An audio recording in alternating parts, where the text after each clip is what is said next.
How about now? So for some reason, my microphone wasn't plugged in. I have no clue why. Right. It looks from the OBS that I can sit. I should have audio now. Yes. Okay. Thank you very much. Thank you very much. Possibly Sam. I'll start again. So this is for the 11th session. I am reading from The Giant Book of Vampires, anthologized 1992. And tonight I will be reading Midnight Mass and Blood Gothic. Now, Midnight Mass is quite long, because as we get nearer the end of the book, the stories get very much longer, and then are interspersed with much shorter ones until they get right to near the end, where there's a poem by Neil Gaiman. So Midnight Mass will be quite long, and I may break in the middle of Midnight Mass rather than going all the way to Blood Gothic, or I might break after Blood Gothic. Depends how interested I get in Midnight Mass, really. Content warnings for this stream are for Midnight Mass: alcoholism, anti-Semitism and anti-Semitic slurs, references to Nazis and the Shoah, violence, mutilation, blood, guns, death of close family member, supernatural threat, references to paedophilia in the Catholic Church, bodily fluids, desecration of the holy place. And for Blood Gothic are sex, violence and harm to children.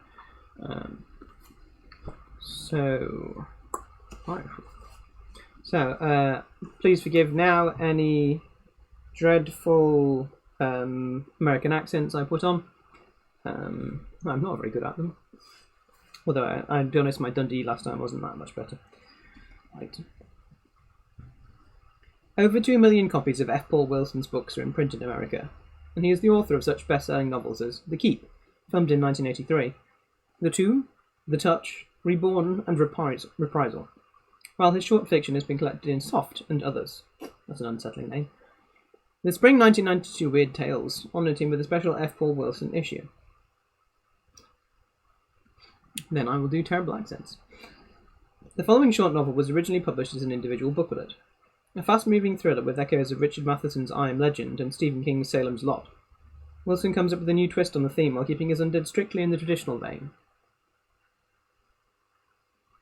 It had been almost a full minute since he'd slammed the brass knocker against the heavy oak door.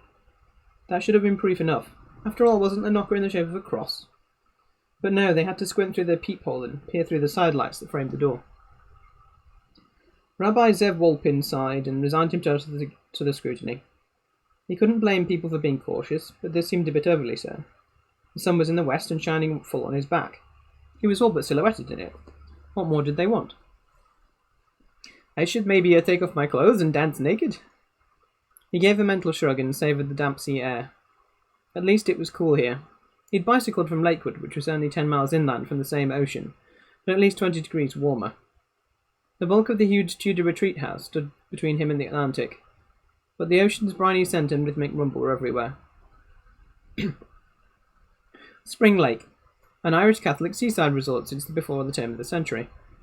He looked around its carefully restored Victorian houses, the huge mansions arrayed here along the beachfront, the smaller homes set in neat rows running straight back from the ocean.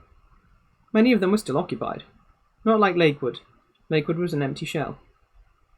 Not such a bad place for a retreat, he thought. He wondered how many houses like this the Catholic Church owned. A series of clicks and clacks drew his attention back to the door, as numerous bolts were pulled in rapid succession.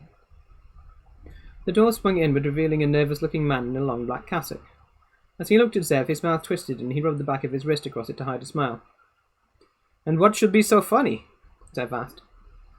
"I'm sorry, it's just—" "I know," Zev said, waving off any explanation as he glanced down at the wooden cross slung on a cord round his neck. "I know. A bearded Jew in a baggy black serge suit wearing a yarmulke and a cross. Hilarious, no?" "So, no. This was what the times demanded. This is what it had come to if he wanted to survive." And Zev did want to survive. Someone had to live to carry on the traditions of the Talmud and the Torah, even if there were hardly any Jews left alive in the world. Zev stood on the sunny porch, waiting. The priest watched him in silence.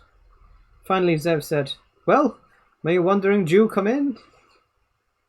"I won't stop you," the priest says, "but surely you don't expect me to invite you." Ah, yes, another precaution. The vampire couldn't cross the threshold of a home unless he was invited in, so don't invite. A good habit to cultivate, he supposed. He stepped inside, and the priest immediately closed the door behind him, relatching all the locks one by one. When he turned around, Zev held out his hand. Rabbi Zev Wolpin, Father. I thank you for allowing me in. Brother Christopher, sir, he said, smiling and shaking Zev's hand. His suspicions seemed to have been completely allayed. I'm not a priest yet. We can't offer you much here, but... Oh, I won't be staying long. I just came to talk to Father Joseph Cahill. Brother Christopher frowned. Father Cahill isn't here at the moment. When will he be back? I'm not sure. You see, Father Cahill is on another bender, said a stentorian voice behind Zev. He turned to see an elderly priest facing him from the far end of the foyer, white-haired, heavy-set, wearing a black cassock. I'm Rabbi Wolpin. Father Adams, the priest said, stepping forward and extending his hand. As they shook, Zev said, Did you say he was on another bender? I never knew Father Cahill to be much of a drinker. Apparently there was a lot we never knew about Father Cahill, the priest said stiffly. If you were referring to that nastiness last year, Zev said, feeling the old anger rise in him, I, for one, never believed it for a minute. I'm surprised anyone gave it the slightest credence. The veracity of the accusation was irrelevant in the final analysis. The damage to Father Cahill's reputation was a fait accompli. Father Palmieri was forced to request his removal for the good of St. Anthony's parish. Zev was sure that sort of attitude had something to do with Father Joe being on another bender. Where can I find Father Cahill? He's in town somewhere, I suppose, making a spectacle of himself. If there's any way you can talk some sense into him, please do. Not only is he killing himself with drink, but he's become quite an embarrassment to the priesthood and to the church. Which bothers you more? Zev wanted to ask, but held his tongue. I'll try. He waited for Brother Christopher to undo all the locks, then stepped towards the sunlight. Try Morton's, down on 71, the younger man whispered as Zev passed. Zev rode his bicycle south on 71. It was almost strange to see people on the streets. Not many, but more than he'd ever seen in Lakewood again. Yet he knew that as the vampires consolidated their grip on the world and infiltrated the Catholic communities, there'd be fewer and fewer day people here as well. He thought he remembered passing a place named Morton's on the way to Spring Lake. And then up ahead he saw it by the railroad track crossing, a white stucco one-story box of a building with Morton's Liquors painted in big black letters along the side. Father Adams's words echoed back to him. On another bender. Zev pushed his bicycle to the front door and tried the knob. Locked up tight. A look inside showed a litter of trash and empty shelves. The windows were barred.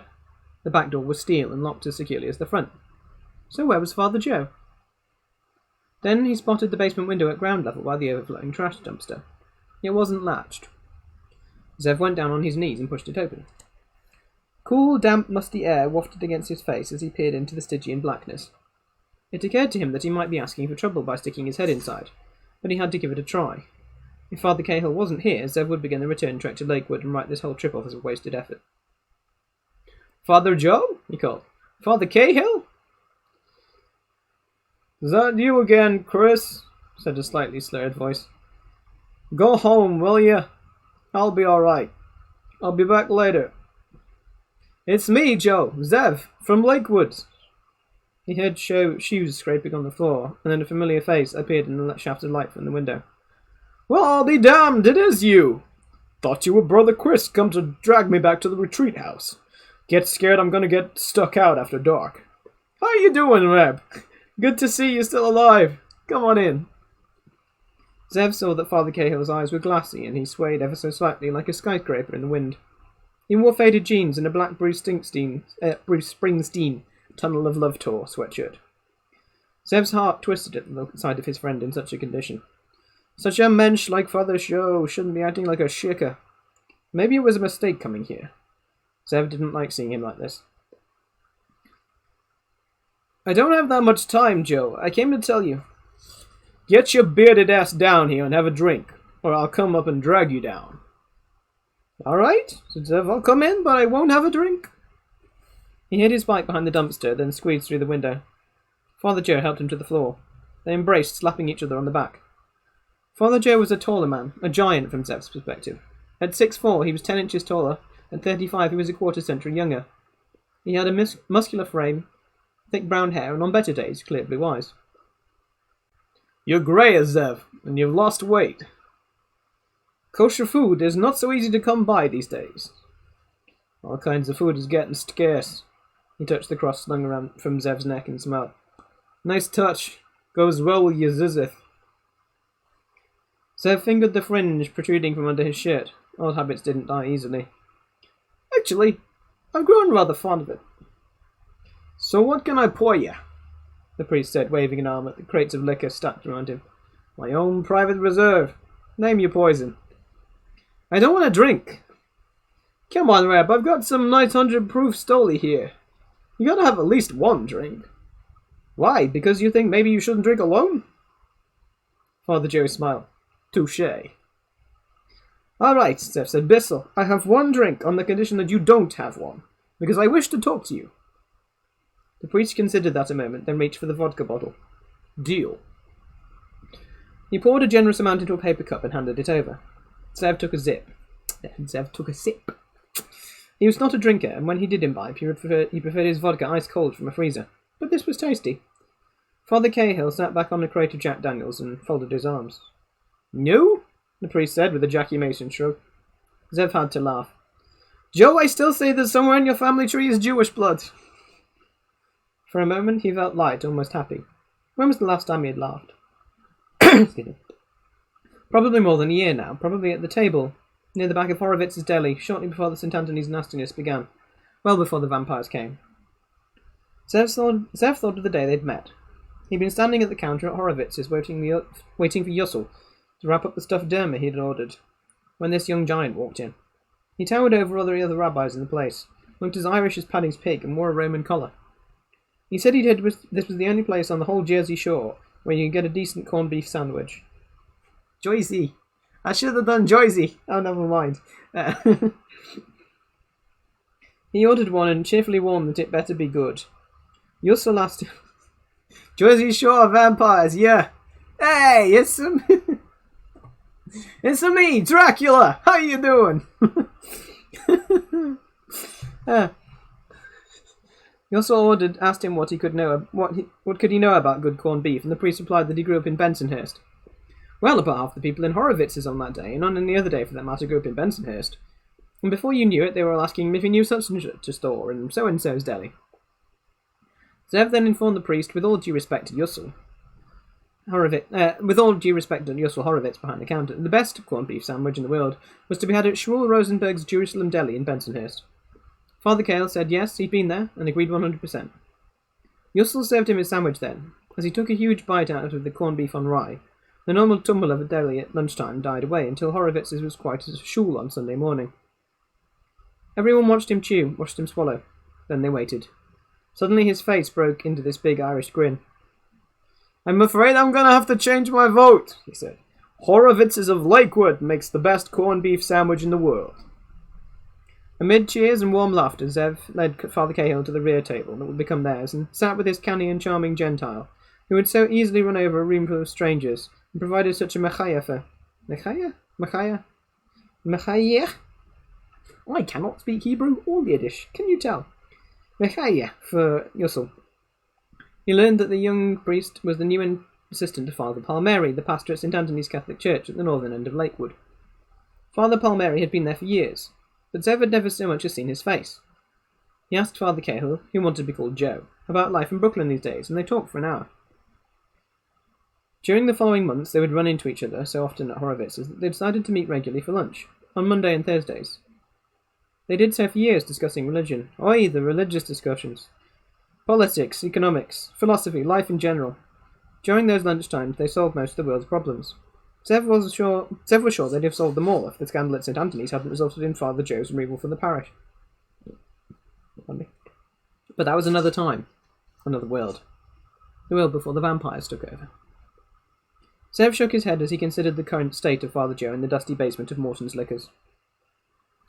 "It's about the vampires, Joe," he said, taking another sip of the Stoli. "They've taken over St. Anthony's." Father Joe snorted and shrugged.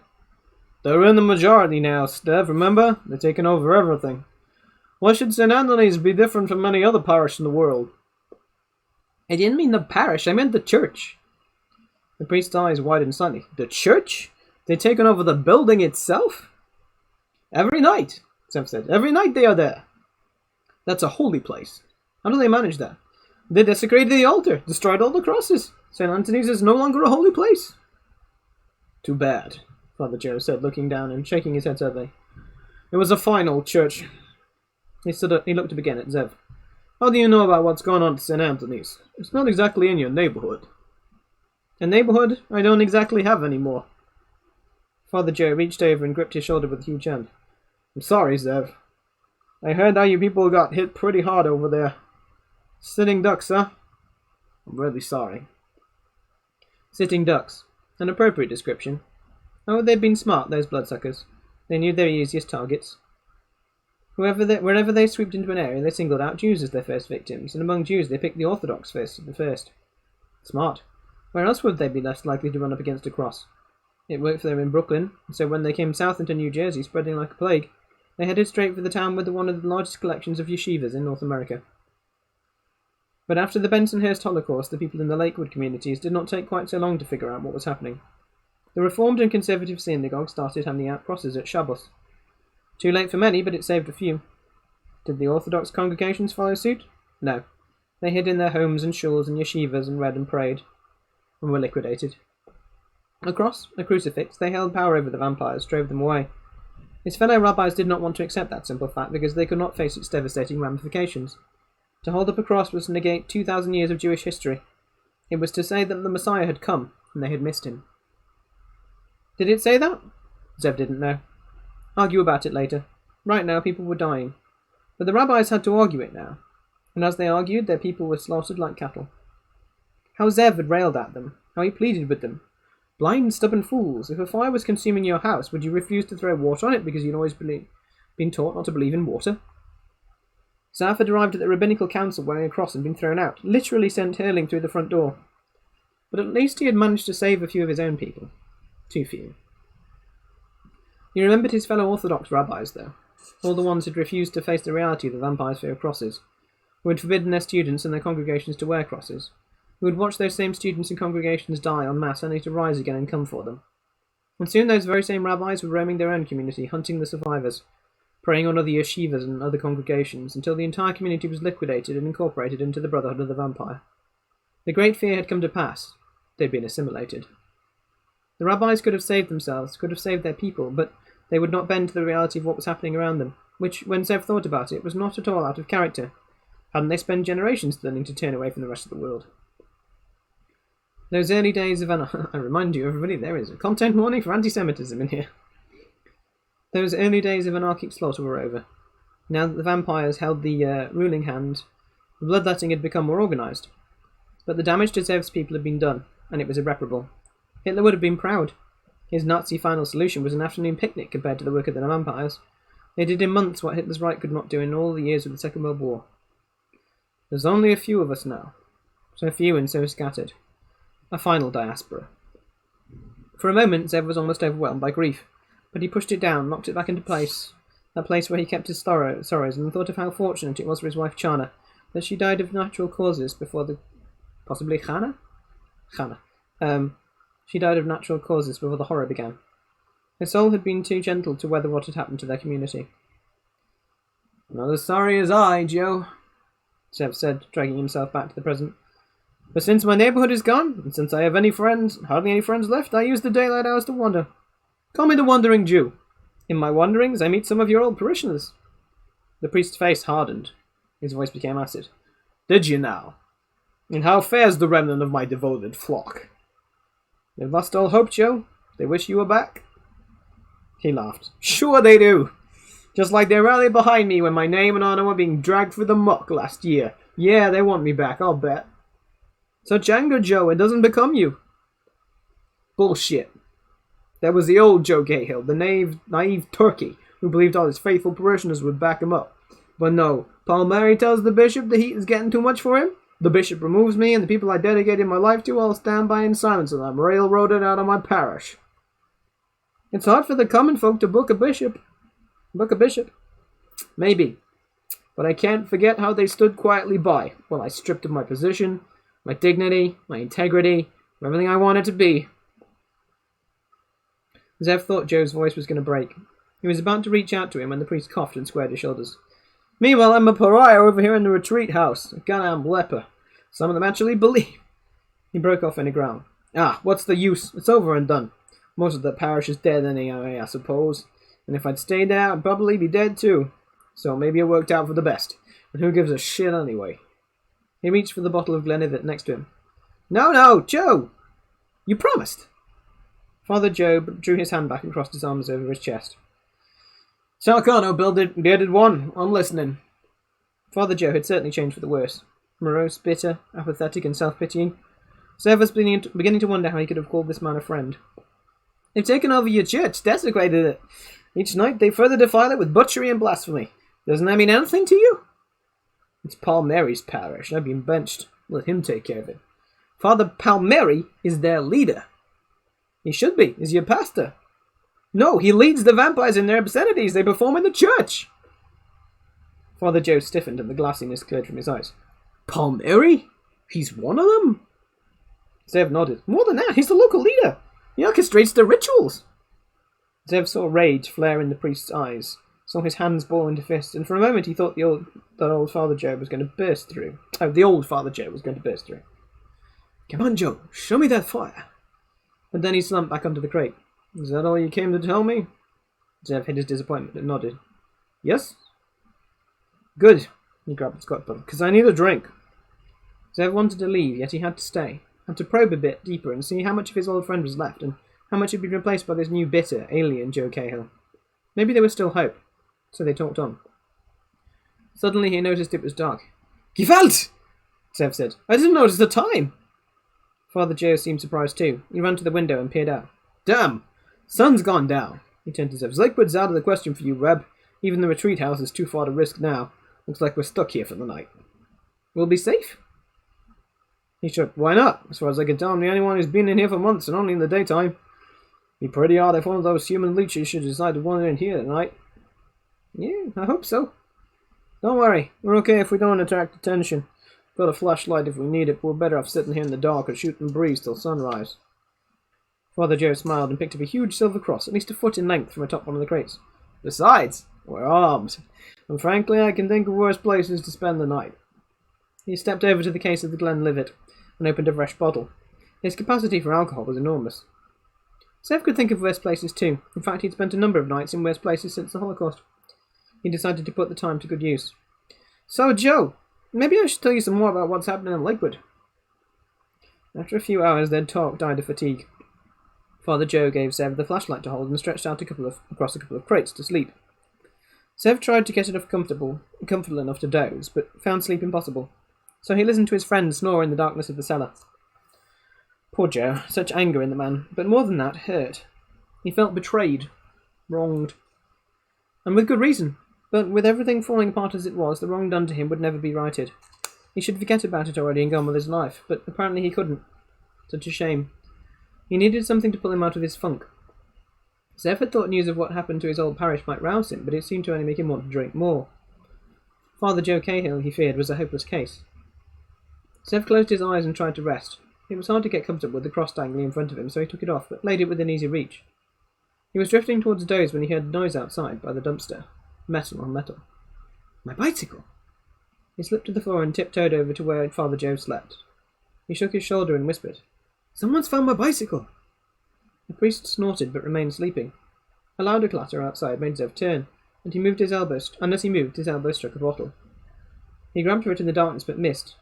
The sound of smashing glass echoed through the basement like a cannon shot. As the odour of Scotch whisky replaced the musty ambience, Zev listened for further sounds from outside. None came. Maybe it had been an animal. He remembered how raccoons used to raid his garbage at home, and he'd had a home. And he'd had garbage. Zev stepped to the window and looked out. Probably an animal. He pulled the window open a few inches and felt cool night air wash across his face. He pulled the flashlight from his coat pocket and aimed it through the opening.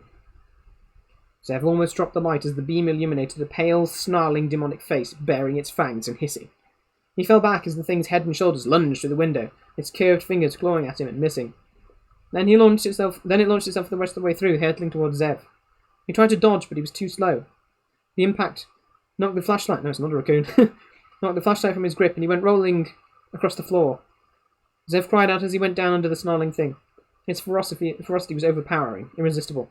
It straddled him and lashed at him, batting his fending arms aside, its clawed fingers tearing at his collar to free his throat, stretching his neck to expose the vulnerable flesh, its foul breath gagging at him as he bent its fangs towards him.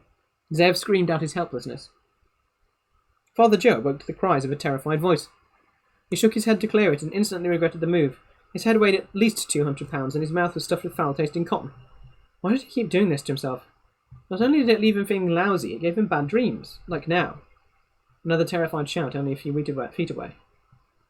He looked towards the sound. In the faint light from the flashlight rolling across the floor, he saw Zev on his back, fighting for his life against... Excuse me. Damn, this was no dream. One of those bloodsuckers had got in here. He leapt over to where the creature was lowering its fangs towards Zev's throat. He grabbed it by the back of the neck and lifted it clear off the floor. It was surprisingly heavy, but that didn't slow him. Joe could feel the anger rising in him, surging into his muscles. Rotten piece of filth!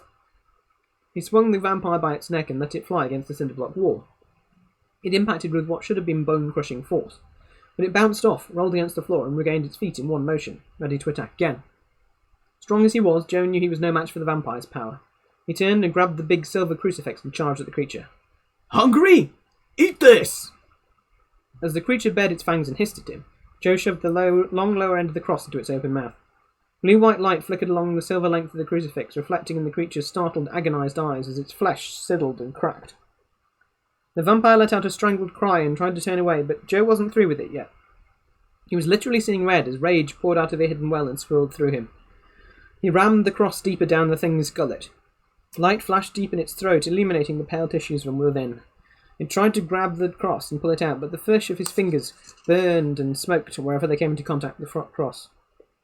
Finally, Joe stepped back and let the thing squirm and scrabble up the wall and out the window into the night. Then he turned to Zev. If anything had happened. Hey, Reb, he said, kneeling behind the old man. You all right? Yes, said Zev, struggling to his feet. Thanks to you! Joe slumped onto a crate, momentarily weak as his rage dissipated. This is not what I'm about, he thought. But it had felt so damn good to let it loose on that vampire. Too good, and it worried him. I'm falling apart, like everything else in the world. That was too close, he said to Zev, giving the older man the shoulder a fond squeeze. Too close for that vampire, for sure, Zev said, replacing his yarmulke.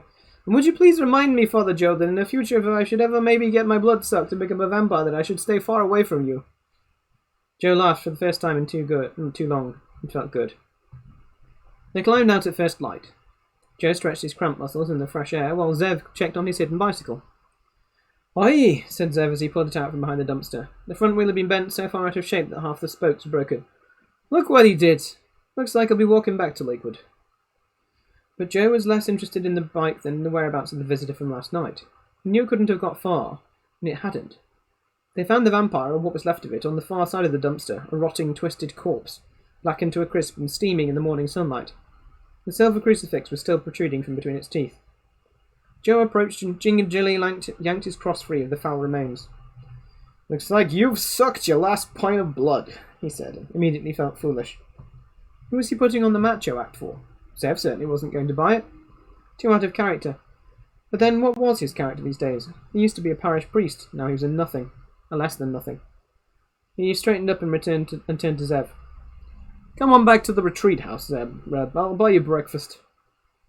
But as Joe turned and began walking away, Zev stared down at the corpse. They say they don't wander far from where they spend their lives, Zev said, which means it's unlikely this fellow was Jewish, if he lived around here. Probably Catholic, Irish Catholic, I'd imagine. Joe stopped and turned. He stared at his long shadow. The hazy rising sun at his back cast a huge hulking shape before him, with a dark cross in one shadow hand and a smudge of amber light where it poured through the unopened bottle of scotch in the other. What are you getting at? He said. The Kiddush would probably not be so appropriate, so I'm just wondering if maybe someone should give him the last rites or whatever it is you people do when one of you dies. He wasn't one of us, Joe said, feeling the bitterness rise in him. He wasn't even human.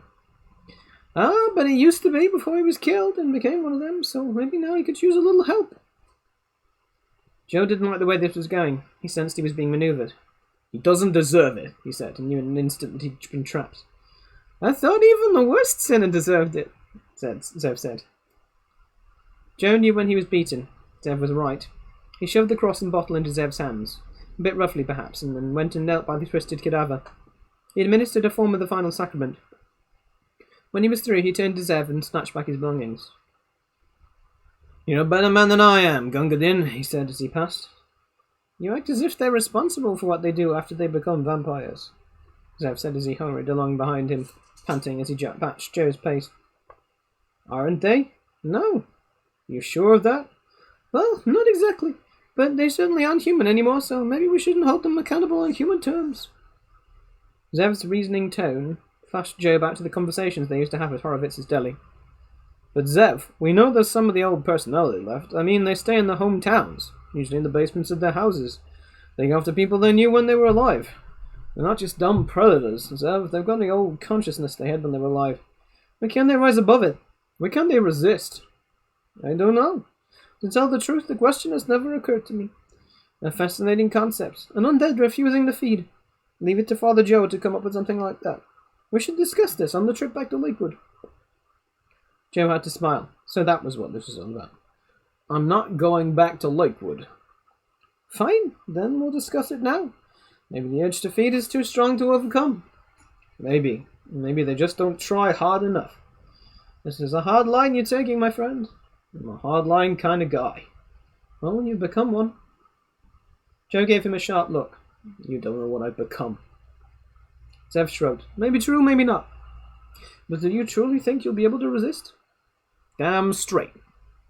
Joe didn't know whether he was serious or not. Maybe he was just mentally preparing himself for the day when he might actually find himself in that situation. These vampires should pull them up some further. Buck up their ideas. "Interesting," Zev said as they climbed the front steps of the retreat house. "Well, I better be going. I have a long walk ahead of me. A long, lonely walk all the way back to Lakewood. A long, lonely, possibly dangerous walk for a poor old man who..." "All right, Zev, all right," Joe said, gliding back along. "I get the point. You want me to go back to Lakewood. Why?" "Well, just what company," Zev said with pure innocence. "No, really. What's going on in that Talmudic mind of yours? What are you cooking?" "Nothing, Father Joe. Nothing at all." Joe stared at him. Damn it all, if his interest wasn't piqued. What was Zev up to? What the hell? Why not go? He had nothing better to do. "All right, Zev, you win. I'll come back to Lakewood with you, but just for today. Just to keep you company. And I'm not going anywhere near St. Anthony's. Okay? Understood?" "Understood, Joe. Perfectly understood." "Good. Now wipe that smile off your face and we'll get something to eat." Under the climbing sun, they walked out along the deserted beach, barefooting through the wet sand at the edge of the surf. Sounds nice. Zev had never done this.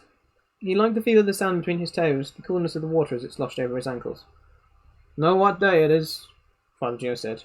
He had his sneakers slung over his shoulder. "Believe it or not, it's the 4th of July. "Oh, yes, your Independence Day. We never made much of secular holidays. Too many religious ones to observe. Why should I not believe it's this date?" Father Joe shook his head in dismay. "This is Manaskin Beach. You know what this place used to look like on the 4th before the vampires took over? Wall-to-wall bodies." "Really? I guess maybe sunbathing is not the fad it used to be." "Ah, Zev, still the master of the understatement. I'll say one thing, though. The beach is cleaner than I've ever seen it. No beer cans or hypodermics," he pointed out. "But what's that up there?" As they approached the spot, Zev saw a pair of naked bodies stretched out on the sand.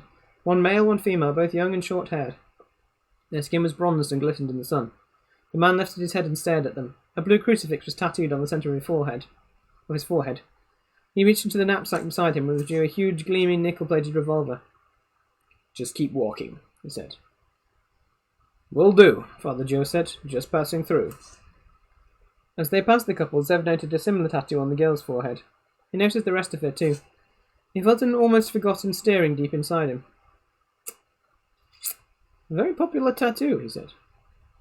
"Clever idea. That's one cross you can't drop or lose. Probably won't help you in the dark, but if there's a light on, it might give you an edge."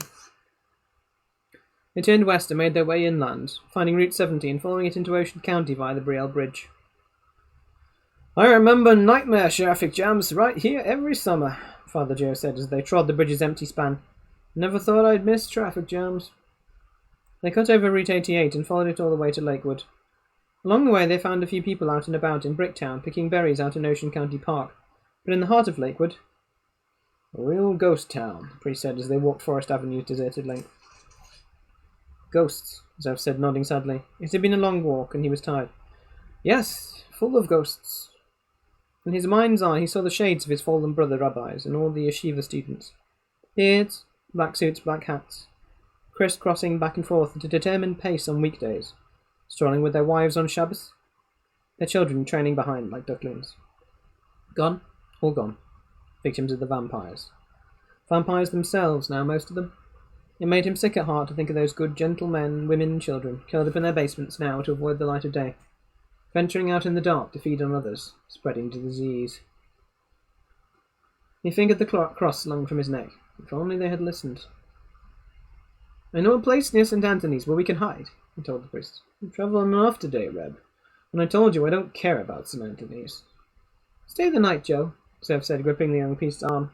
He coaxed him this far, he couldn't let him get away now. See what Father Palmieri's done. If he's one of them, he's not a priest anymore. Don't call him father. They still call him father. Who? The vampires? Zev watched Father Joe's jaw muscles bunch. Joe said, maybe I'll take a quick trip over to the St. Anthony's myself. No, it's different here. The area's thick with them, maybe 20 times as many as in Spring Lake. They'll get you if your timing isn't just right. I'll take you. You need rest, pal. Father Joe's expression showed genuine concern. Zev was detecting increasingly softer emotions in the man since their reunion last night. A good sign, perhaps? And the rest I'll get when we get you to where I'm taking you. Father Joe Cahill watched the moon rise over his old church and wondered at the wisdom of coming back. The casual decision made this morning in the full light of day seemed reckless and foolhardy now at the approach of midnight. But there was no turning back. He'd followed Zev to the second floor of this two-storey office building across the street from St. Anthony's, and here they'd waited for dark. It must have been a law office once. The place had been vandalised, the windows broken, the furniture trashed, but there was still an old Temple University Law School degree on the wall, and the couch was still in one piece. So while Zev thought some Z's, Joe sat and sipped a little of his scotch and did some heavy thinking. Mostly he thought about his drinking. He'd done too much of that lately, he knew, so much so, and he was afraid to stop cold. So much so that he was afraid to stop cold. So he was taking just a touch now, barely enough to take the edge off. He'd finish the rest later, after he came back from that church over there. He'd stared at St. Anthony since they'd arrived. It too had been extensively vandalised. Once it had been a beautiful little stone church, a miniature cathedral really, very Gothic, with all its pointed arches, steep roofs, crocketed spires, and multifoil stained glass windows. Now the windows were smashed, the crosses which had topped the steeple in each gable were gone, and anything resembling a cross in its granite exterior had been defaced beyond recognition. As he'd known it would, the sight of St. Anthony's brought back memories of Gloria Sullivan, the pretty young church volunteer whose husband worked for the United Chemical International in New York, commuting in every day and trekking off overseas a little too often. Joe and Gloria had seen a lot of each other around the church offices, and had become good friends. But Gloria had somehow got the idea that what they had went beyond friendship. So she showed up at the rectory one night when Joe was there alone. He tried to explain that as attractive as she was not for him. He had taken certain vows and meant to stick by them. He did his best to let her down easy, but she'd been hurt and angry. That might have been that, but then her 6-year-old son, Kevin, had come home from altar boy practice with a story about a priest making him pull down his pants and touching him. Kevin was never clear on who the priest had been, but Gloria Sullivan was. Obviously it had been Father Cahill. Any man who could turn down the heartfelt offer of her love and her body was to be either queer or worse, and a child molester was worse. She took it to the police, and to the papers. Joe groaned softly at the memory of how swiftly his life had become hell. But he had been determined to weather the storm, sure that the real culprit eventually would be revealed. He had no proof, still didn't, but if one of the priests at St. Anthony's was a pederast, he knew it wasn't him. That left Father Alberto Palmieri, St. Anthony's 55-year-old pastor. Before Joe could get to the truth, however, Father Palmieri requested that Father Cahill be removed from the parish, and the bishop complied. Joe had left under a cloud that had followed him to the retreat house in the next county and hovered over him till this day.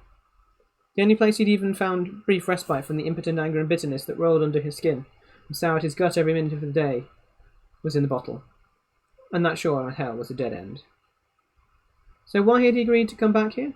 To torture himself? Or to get a look at Palmieri and see how low he had sunk. Maybe that was it. Maybe seeing Palmieri wallowing in his true element would give him the impetus to put the whole St. Anthony's incident behind him and rejoin what was left of the human race, which needed him now more than ever. And maybe it wouldn't. Getting back on track was a nice thought, but over the past few months, Joe had found it increasingly difficult to give much of a damn about anyone or anything. Except maybe Zev. He'd stuck by Joe through the worst of it, defending him to anyone who would listen. But an endorsement from an Orthodox rabbi had meant diddly to St. Anthony's, and yesterday Zev had biked all the way to Spring Lake to see him. Old Zev was all right. And he'd been right about the number of vampires here too. Lakewood was crawling with the things. Fascinated and repelled, Joe had watched the streets fill with them shortly after sundown. But what had disturbed him more were the creatures who'd come out before sundown. The humans. Live ones. The collaborators. If there was anything lower, anything that deserved true death more than the vampires themselves, it were the still living humans who worked for them. Someone touched his shoulder and he jumped. It was Zev. He was holding something out to him. Joe took it and held it up in the moonlight. A tiny crescent moon dangling from a chain on a ring. What's this? An earring. The local Vichy wear them. Vichy? Like the Vichy French? Yes, very good. I'm glad to see you're not as culturally illiterate as the rest of your generation. Vichy humans, that's what I call the collaborators. These earrings identify them to the local nest of vampires and they're spared. Where'd you get them? Zev's face was hidden in the shadows. The previous owners lost them. Put it on. My ear's not pierced. A gnarled hand moved in the moonlight. Joe saw a long needle clasped between the thumb and index finger. That I can fix, Zev said. Maybe you shouldn't see this, Zev whispered as they crouched in the deep shadows on St. Anthony's western flank. Joe squinted at him in the darkness, puzzled. You lay a guilt trip on me to get me here, now you're having second thoughts? It is horrible, like I can't tell you. Joe thought about that. There was enough horror in the world outside St. Anthony's. What purpose did it serve to see what was going on inside? Because it used to be my church. Even though he'd only been an associate pastor, never fully in charge, and even though he'd been unceremoniously yanked from the post, St. Anthony's had been his first parish. He was here. He might as well know what they were doing inside. Show me. Zev led him to a pile of rubble under a smashed stained glass window. He pointed up to where the faint light flickered from inside. Look in there. You're not coming? Once was enough, thank you. Joe climbed as carefully as quick and quietly as he could, all the while becoming increasingly aware of a growing stench, like putrid, rotting meat. It was coming from inside, wafting through the broken window. Steeling himself, he straightened up and peered over the sill. For a moment he was disorientated, like someone peering out of the window of a city apartment and seeing the rolling hills of a Kansas farm. This could not be the interior of St. Anthony's. I don't think we're in Kansas anymore, Dorothy.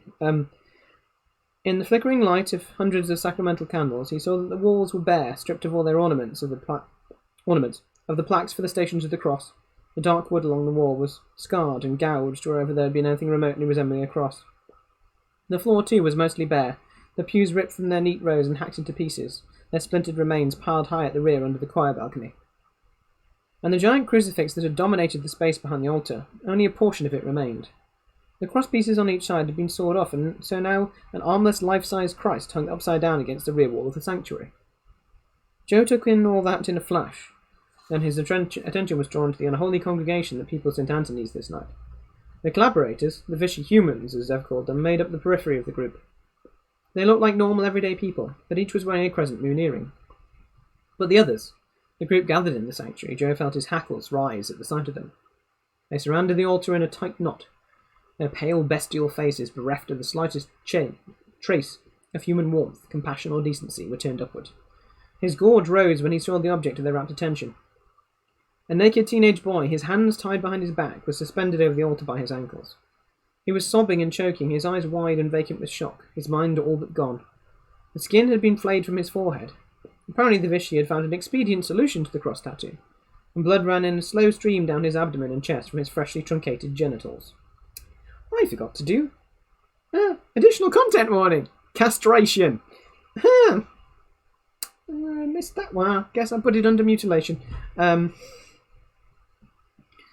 And beside him, standing atop the altar, a bloody-mouthed creature dressed in a long cassock. I think I put mutilation in. Yes, I did put mutilation. Okay, that's fine. maybe upgraded to castration. Joe recognised the thin shoulders, the greying hair trailing from the balding crown, but was shocked at the crimson vulpine grin he flashed at the things clustered below him. "Now," said the creature in a lightly accented voice Joe had heard hundreds of times from St. Anthony's pulpit, "Father Alberto Palmieri." And from the group a hand reached up with a straight razor and drew it across the boy's throat. As the blood flowed down over his face, those below squeezed and struggled forward like hatchling vultures to catch the falling drops and scarlet trickles in their open mouths. Joe fell away from the window and vomited. He felt Zev grab his arm and lead him away. He was vaguely aware of crossing the street and heading towards the ruined legal office. "Why in God's name did you want me to see that?" Zev looked across the office towards the source of the words. He could see a vague outline where Father Joe sat on the floor, his back against the wall and the open bottle of scotch in his hand. The priest had taken one drink since their return, no more. "I thought you should know what they were doing to your church." "So you've said, but what's the reason behind that one?" Zev shrugged in the darkness. "I heard you weren't doing well, that even before everything else began falling apart, you'd already fallen apart. So, when I felt it safe to get away, I came to see you. Just as I expected, I found a man who was angry at everything and letting it eat up his gooderim. I thought maybe it would be good to give that man something very specific to be angry at." "You bastard," Father Joe whispered. "Who gave you the right?" "Friendship gave me the right, Joe. I should hear that you are rotting away and do nothing. I have no congregation of my own anymore, so I turn my attention to you. Always I was a somewhat meddlesome rabbi." "Still are. Had to save my soul, eh?" "We rabbis don't save souls. Guide them, maybe. Hopefully give them direction. But the only you can save your soul, Joe." Silence hung in the air for a while. Suddenly, the crescent moon earrings Zev had given Father Joe landed in a puddle of moonlight on the floor between them. "Why do they do it?" the priest said. "The Vichy, why do they collaborate?" "The first were quite unwilling, believe me. They cooperated because their wives and children were held hostage by the vampires, but before too long the dregs of humanity began to slither out from under their rocks and offered their services in exchange for the immortality of vampirism. Why bother working for them? Why not just bare your throat and to the nearest bloodsucker?" "That's what I thought at first," Zev said, "but when I witnessed the liquid holocaust, I detected the vampire's pattern. They can choose who joins their ranks, so after they fully infiltrated the population, they changed their tactics. You see, they don't want too many of their kind concentrated in one area. It's like too many carnivores in one forest. When the herds of prey are wiped out, the predators starve. So they start to employ a different style of killing. For only when the vampire draws the life's blood from the throat with its fangs does the victim become one of them. Anyone drained, as in the matter of that boy in the church tonight, dies a true death. He's as dead now as someone run over by a truck. He will not rise tomorrow night." "I get it," Father Joe said. "The Vichy trade their daylight services and dirty work to the vampires now for immortality later on." "Correct." There was no humour in the soft laugh that echoed across the room from Father Joe. "Swell. I never cease to be amazed at our fellow human beings. Their capacity for good is exceeded only by their ability to debase themselves." "Hopelessness does strange things, Joe. The vampires know that, so they rob us of hope. That's how they beat us. They transform our friends and our neighbours and our leaders into their own, leaving us feeling alone, completely cut off. Some of us can't take the despair and kill ourselves." "Hopelessness," Joe said. "A potent weapon." After a long silence, Zev said, "So what are you going to do now, Father Joe?" Another bitter laugh from across the room. "I suppose this is the place where I declare that I found a new purpose in life and will now go forth into the world as a fearless vampire killer." "Such a thing would be nice." "Well, screw that. I'm only going as far as across the street." "To St. Anthony's?" Zev saw Father Joe take a swig from the scotch bottle and then screwed the cap on tight. "Yeah. To see if there's anything else I can do over there." "Father Palmieri and his nest might not like that." "I told you, don't call him father. And screw him. Nobody can do what he's done and get away with it. I'm taking my church back." In the dark, behind his beard, Zev smiled. Joe stayed up the rest of the night and let Zev sleep. The old guy needed his rest. Sleep would have been impossible for Joe anyway. He was too wired. He sat up and watched St. Anthony's. They left before first light, dark shapes drifting out the front doors and down the stone steps like parishioners leaving a pre-dawn service. Joe felt his back teeth grind as he scanned the group for Palmieri, but he couldn't make him out in the dimness. By the time the sun began to peek over the rooftops, through the trees to the east, the street outside was deserted. He woke Zev, and together they approached the church. The heavy oak and iron front doors, each forming half of a pointed arch, were closed. He pulled them open and fastened the hooks to keep them open. Then he walked through the vestibule into the nave. Even though he was ready for it, the stench backed him up a few steps. When his stomach settled, he forced himself ahead, treading a path between the 2 piles of shattered and splintered pews. Zev walked beside him, a handkerchief pressed over his mouth. Last night he'd thought the place a shambles. He saw now that it was worse. The light of day had poked into all the corners, revealing everything that had been hidden by the warm glow of the candles. 6 rotting corpses hung from the ceiling. He hadn't noticed them last night, and others were sprawled on the floor against the walls. Some of the bodies were in pieces. Behind the chancel rail, a headless female torso was draped over the front of the pulpit. To the left stood that statue of Mary. Someone had fitted her with foam rubber breasts and a huge dildo. And at the rear of the sanctuary was the armless Christ hanging head down on the upright of his cross. "My church," he whispered as he moved along the path that had once been the centre aisle. The aisle brides used to walk down with their fathers. Look what they've done to my church. Joe approached the huge block of the altar. Once it had been backed against the far wall of the sanctuary, but he'd had it moved to the front so that he could celebrate Mass facing his parishioners. Solid Carrara marble, but you'd never know it now. So caked with dried blood, semen and feces, it could have been made of styrofoam. His revulsion was fading, melting away in the grating heat of his rage, drawing the nausea with it. He'd intended to clean up the place, but there was so much to be done. Too much for 2 men. It was hopeless. "Father Joe?" He spun at the sound of the strange voice. A thin figure stood uncertainly in the open doorway. A man of about 50 edged forward timidly. "Father Joe, is that you?" Joe recognised him now. Carl Edwards, a twitchy little man who used to help pass the collection basket at 10:30 Mass on Sundays. A transplantee from Jersey City, hardly anyone around here was originally from here. His face was sunken, his eyes feverish as he stared at Joe. "Yes, Carl, it's me." "Oh, thank God!" He ran forward and dropped to his knees before Jonah. He began to sob. "You come back! Thank God you come back!" Joe pulled him to his feet. "Come on now, Carl, get a grip." You come back to save us, ain't you? God sent you here to punish him, did he?" "Punish whom?" "Father Palmieri. He's one of them. He's the worst of all of them. That is generally written as, he's the worst of all of them. That's not even meeting an accent, that's how it's written. "I know," Joe said, I know. "Oh, it's so good to have you back, Father Joe. We ain't known what to do since the suckers took over. We've been praying for someone like you, and now you're here. It's a freaking miracle." Joe wanted to ask Carl where he and all these people who seemed to think they needed him now had been when he was being railroaded out of the parish. But that was ancient history. "Not a miracle, Carl," Joe said, glancing at Zev. "Rabbi Walpen brought me back." As Carl and Zev shook hands, Joe said, "And I'm just passing through." "Passing through? No, there can't be. You gotta stay." Joe saw the light of hope fading in the little man's eyes. Something twisted within him, tugging him. "What can I do here, Carl? I'm just one man." "I'll help. I'll do whatever you want. Just tell me." "Will you help me clean up?" Carl looked around and seemed to see the cadavers for the first time. He cringed and turned a few shades paler. Yeah, sure. Anything." Joe looked at Zev. "Well, what do you think?" Zev shrugged. "I should tell you what to do? My parish it's not." "Not mine, either." Zev jutted his beard at Carl. "I think maybe he'd tell you differently." Joe did a slow turn.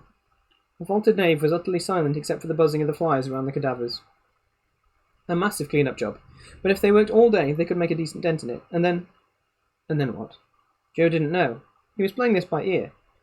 He'd wait and see what the night brought. "Can you get us some food, Carl? I'd sell my soul for a cup of coffee." Carl gave him a strange look. "Just a figure of speech, Carl. We'll need some food. We're going to keep working." The man's eyes lit again. "That means you're staying?" "For a while." "I'll get you some food," he said excitedly as he ran to the door. "And coffee. I know someone who's still got coffee. She'll pop with some of it for Father Joe." He stopped at the door and turned. "Aye, and Father, I never believed any of them things they said about you. Never." Which is spelled Neva. I shit you not. Joe tried, but he couldn't hold it back. It would have meant a lot to have heard that from you last year, Carl." The man lowered his eyes. "Yeah, I guess it would have. But I'll make it up to you, Father. I will. You can take that to the bank." Then he was out of the door and gone. Joe turned to Zev and saw the old man roll into his sleeves. "No?" Zev said. "The bodies? Before we do anything else, I think we should move the bodies." By early afternoon, Zev was exhausted. The heat and the heavy work had taken their toll. He had to stop and rest. He sat on the chancel rail and looked around. Nearly 8 hours' work and they'd barely scratched the surface, but the place did look and smell better. Removing the fly-blown corpses and scattered body parts had been the worst of it. A foul, gut-rolling task that had taken most of the morning. They'd carried the corpses out to the small graveyard behind the church and left them there. Those people deserved a decent burial, but there was no time for it today. Once the corpses were gone, Father Joe had torn the defilements from the statue of Fair Mary, and then they turned their attention to the huge crucifix.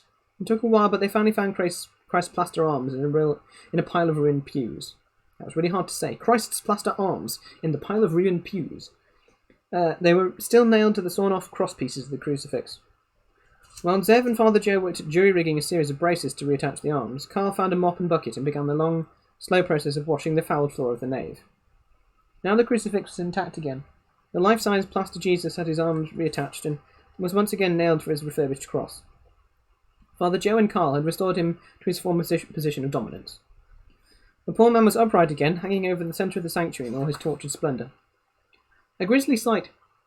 Zev could never understand the Catholic attachment to these gruesome statues, but if the vampires loathed them, then Zev was for them all the way. His stomach rumbled with hunger. At least they'd had a good breakfast. Carl had returned from his food run this morning, with bread, cheese, and 2 thermoses of hot coffee. He wished now they'd saved some. Maybe there was a crust of bread left in the sack. He headed back to the vestibule to check and found an aluminium pot and a paper bag sitting by the door. The pot was full of beef stew and the sack contained 3 cans of Pepsi. He poked his head out the doors, but no one was in sight on the street outside. It had been that way all day. He'd spy a figure or two peeking in at the front doors. They'd hover there for a moment, as if to confirm what they thought heard was true. What they'd heard was true. Then they'd scurry away. He looked at the meal that had been left. A group of locals must have donated from their hoard of canned stew and precious soft drinks to fix this. Zev was touched. He called Father Joe and Carl. "Tastes like Denny Moore," Father Joe said around a mouthful of the stew. "It is," Carl says. "I recognise the little potatoes. The ladies of the parish must be real excited about yous coming back to break into their canned goods like this." They were feasting in the sacristy, the small room off the sanctuary, where the priests kept their vestments. A clerical green room, so to speak. Zev found the stew palatable, but much too salty. He wasn't about to complain, though. "I don't believe I've ever had anything like this before." "I'd be real surprised if you had," said Father Joe. "I doubt very much that something that calls itself Dinty Moore is kosher." Zev smiled, but inside he was suddenly filled with a great sadness. Kosher. How meaningless now seemed all the observances which he had allowed to rule and circumscribe his life. Such a fierce proponent of strict dietary laws he'd been in the days before the Lakewood Holocaust.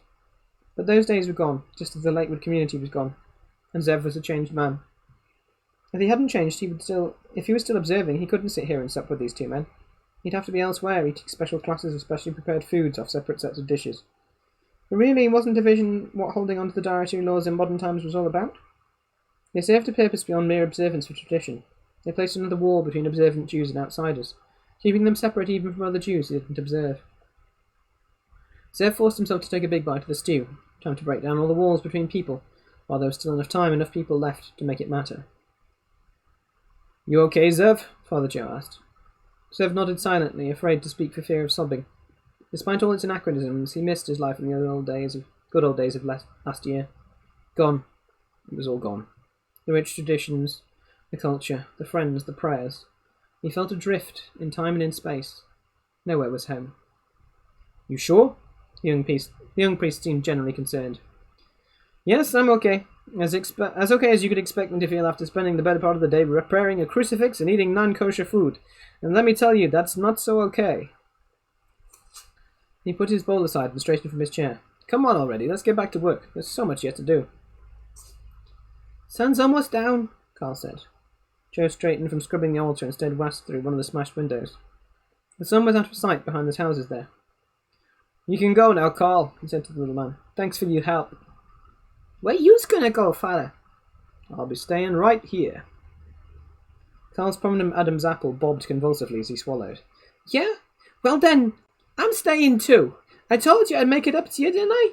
And besides, I don't think the suckers like the new and Bruce and Anthony's too much when they come back tonight, do you? I don't even think they'll get through the doors." Joe smiled at the man and looked around. Luckily it was July when days were long. They'd had time to make a difference here. The floors were clean, the crucifix was restored and back in its proper position, as were most of the stations of the cross plaques. Zev had found them under the pews and had taken the ones not shattered beyond recognition and rehung them on the walls. Lots of new crosses littered those walls. Carl had found a hammer and nails and made dozens of them from the remains of the pews. No, I don't think they'll like the new decor one bit. But there's something you can get us if you can, Carl. Guns. Pistols, rifles, shotguns, anything that shoots. Carl nodded slowly. I knew a few guys who can help in that department. And some wine. A little red wine if anybody saved some. You got it. He hurried off. You're planning Custer's last stand, maybe? Zev said from where he was tacking the last of Carl's crude crosses onto the east wall. More like the Alamo. Same result, Zev said with one of his shrugs. Joe turned back to scrubbing the altar. He'd been at it for over an hour now. He was drenched with sweat and he knew it smelled like a bear, but he couldn't stop until it was clean. An hour later he was forced to give up. No use, it wouldn't come clean. The vampires must have done something to the blood and foulness to make the mixture seep into the surface of the altar. Like it had. He sat on the floor with his back against the altar and rested. He didn't like resting because it gave him time to think. And when he started to think, he realised that the odds were pretty high against him seeing tomorrow morning. At least he'd die well fed. Their secret supplier had left them a dinner of fresh fried chicken by the front doors. Even the memory of it made his mouth water. Apparently someone was really glad he was back. To tell the truth, though, as miserable as he'd been, he wasn't ready to die. Not tonight, not any night. He wasn't looking for an Alamo or a little bighorn. All he wanted to do was hold off the vampires till dawn. Keep them out of St. Anthony's for one night. That was all. That would be a statement. His statement. If he found an opportunity to ram a stake through Palmieri's rotten heart, so much the better, but he wasn't counting on that. One night, just to let them know they couldn't have their way everywhere with everybody whenever they felt like it. He had surprise on his side tonight, so maybe it would work. One night. Then he'd be on his way. What the fuck have you done? Joe looked up at the shout. A burly long-haired man in jeans and a flannel shirt stood in the vestibule, staring at the partially restored nave. As he approached, Joe noticed his crescent moon earring. A Vichy. Joe balled his fists, but didn't move. Hey, I'm talking to you, mister. Are you responsible for this? When all he got from Joe was a cold stare, he turned to Zev. Hey, you, Jew! What the hell do you think you're doing? He started at Zev. You got those fucking crosses off. Touch him, and I'll break you in half, Joe said in a low voice. The Vichy skidded to a halt and stared at him. Hey, asshole, you crazy? Don't you know Father Palmieri will do to you when he arrives? Father Palmieri? Why do you still call him that? It's what he wants to be called. He's going to call you dog meat when he gets here. Joe pulled himself to his feet and looked down at the Vichy. The man took 2 steps back. Suddenly he didn't seem so sure of himself. Tell him I'll be waiting. Tell him Father Cahill is back. You're a priest? You don't look like one. Shut up and listen. You tell him Father Joe Cahill is back, and he's pissed. Tell him that. Now get out of here while you still can. The man turned and hurried out into the growing darkness. Joe turned to Zev and found him grinning through his beard. Father Joe Cahill is back and he's pissed. I like that. I'll make it into a bumper sticker. Meanwhile, let's close those doors. The criminal element is starting to wander in. Let's see if we can find some more candles. It's getting dark in here. He wore the night like a tuxedo. Dressed in a fresh cassock, Father Alberto Palmieri turned off the County Line Road and strolled towards St. Anthony's. The night was lovely, especially when you owned it. And he owned the night in this area of Lakewood now. He loved the night. He felt at one with it, attuned to its harmonies and its discords. The darkness made him feel so alive. Strange to have to lose your life before you could really feel alive. But this was it. He found his niche, his métier. Such a shame it had taken him so long. For all those years trying to deny his appetites, trying to be a member of the other side, cursing himself when he allowed his appetites to win as he had with increasing frequency towards the end of his mortal life. He should have given in to them completely long ago. It had taken undeath to free him. And to think he had been afraid of undeath, had cowered in fear each night in the cellar of the church, surrounded by crosses. Fortunately, he had not been as safe as he thought, and one of the beings he now called brother was able to slip in on him in the dark while he dozed. He saw now that he had lost nothing but his blood by that encounter. And in trade, he'd gained a world. For now it was his world, at least this little corner of it, one in which he was completely free to indulge himself in any way he wished, except for the blood. He had no choice about the blood. That was a new appetite, stronger than all the rest, one that would not be denied. But he did not mind the new appetite in the least. He found interesting ways to sate it. Up ahead he spotted dear, defiled St. Anthony's. He wondered what his servants had prepared for him tonight. They were quite imaginative. They'd yet to bore him. But as he drew nearer to the church, Palmieri slowed. His skin prickled. The building had changed. Something was very wrong there, wrong inside, something amiss with the light that beamed from the windows. This wasn't the old familiar candlelight, this was something else, something more, something that made his insides tremble. Figures raced up the street towards him, live ones. His night vision picked out the earrings and familiar faces of some of his servants. As they neared, he sensed the warmth of the blood coursing just beneath their skins. The hunger rose in him, and he fought the urge to rip into one of their throats. He couldn't allow himself that pleasure. He had to keep the servants dangling, keep them working for him in the nest. They needed the service of the indentured living to remove whatever obstacles the cattle might put in their way. "Father, father!" they cried. He loved it when they called him father. Loved being one of the undead and dressing like one of the enemy. "Yes, my children. What sort of victim do you have for us tonight?" "No victim, father. Trouble." The edges of Palmieri's vision darkened with rage as he heard of the young priest and the Jew who had dared to return to send Antony's into a holy place again. When he heard the name of the priest, he nearly exploded. "Cahill! Joseph Cahill is back in my church!" "He was cleaning the altar," one of the servants said. Palmieri strode towards the church with the servants trailing behind. He knew that neither Cahill nor the Pope himself could clean that altar. Palmieri had desecrated it himself. He had learned how to do that when he became nest leader. What else had the young pup dared to do? Whatever it was, it would be undone. Now. Palmieri strode up the steps and pulled the right door open, and screamed in agony. The light! The light! The light! White agony lanced through Palmieri's eyes and seared his brain like two hot pokers. He retched and threw his arms across his face as he staggered back into the cool, comforting darkness. It took a few minutes for the pain to drain off, for the nausea to pass, for revision to return. He'd never understood it. He'd spent his entire life in the presence of crosses and crucifixes, surrounded by them, and yet as soon as he'd become undead, he was unable to bear the sight of one. And as a matter of fact, since he'd become undead, he'd never even seen one. A cross was no longer an object, it was a light so excruciatingly bright, so blazingly white that it was sheer agony to look at it. As a child in Naples, he'd been told by his mother not to look at the sun, but when there had been talk of an eclipse, he'd stared directly into its eye. The pain of looking at a cross was 1,000 times worse than that, and the bigger the cross or the crucifix, the worse the pain. He had experienced monumental pain upon looking into St. Anthony's tonight. That could only mean that Joseph, that young bastard, had refurbished the giant crucifix. It was the only possible explanation. He swung on his servants. "Get in there! Get that crucifix down!" "They've got guns. Then get help, but get it down." "We'll get guns too. We can..." "No, I want him. I want that priest alive. I want him for myself. Anyone who kills him will suffer a very painful, very long and lingering true death. Is that clear?" It was clear. They scurried away without answering. Palmieri went to gather the other members of the nest.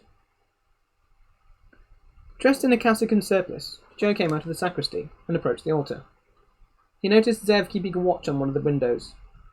He didn't tell him how ridiculous he looked carrying the shotgun Carl had brought back. He held it so gingerly like it was full of nitroglycerine and would explode if he jiggled it. Zev turned and smiled when he saw him. "Now you look like the old Father Joe we all used to know."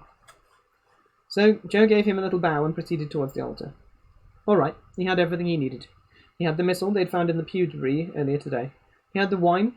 Carl had brought back about 4 ounces of a sour red Barbaroni. He'd found a smudged surplice and a dusty cassock on the floor of one of the closets in the sacristy, and he wore them now. No hosts, though. A crust of bread left over from breakfast would have to do. No chalice, either. If he'd known he was going to be saying Mass, he'd have come prepared. As a last resort, he'd used the can from the opener in the rectory to remove the top of one of the Pepsi cans from lunch. Quite a stretch from the gold chalice he'd used since his ordination, but probably more in line with what Jesus had used at the first Mass, the Last Supper. He was uncomfortable with the idea of weapons in St. Anthony's, but he saw no alternative. He and Zev knew nothing about guns, and Carl knew little more. They'd probably do more damage to themselves and to the Vichy if they tried to use them. But maybe the sight of them would make the Vichy hesitate, slow them down. All he needed was a little time here, enough to get to the consecration.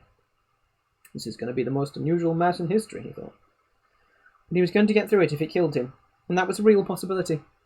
This might well be his last Mass. But he wasn't afraid. He was too excited to be afraid. He'd had a slug of the scotch, just enough to ward off the DTs, but it had done nothing to quell the buzz of adrenaline humming along every nerve in his body. He spread everything out onto the white tablecloth he'd taken from the rectory and used to cover the filthy altar. He looked at Carl. "Ready?" Carl nodded and stuck the .38 caliber pistol he'd been examining into his belt. "Been a while, Father. We did it in London when I was a kid, but I think I can swing it." "Just do your best and don't worry about any mistakes." Some mass.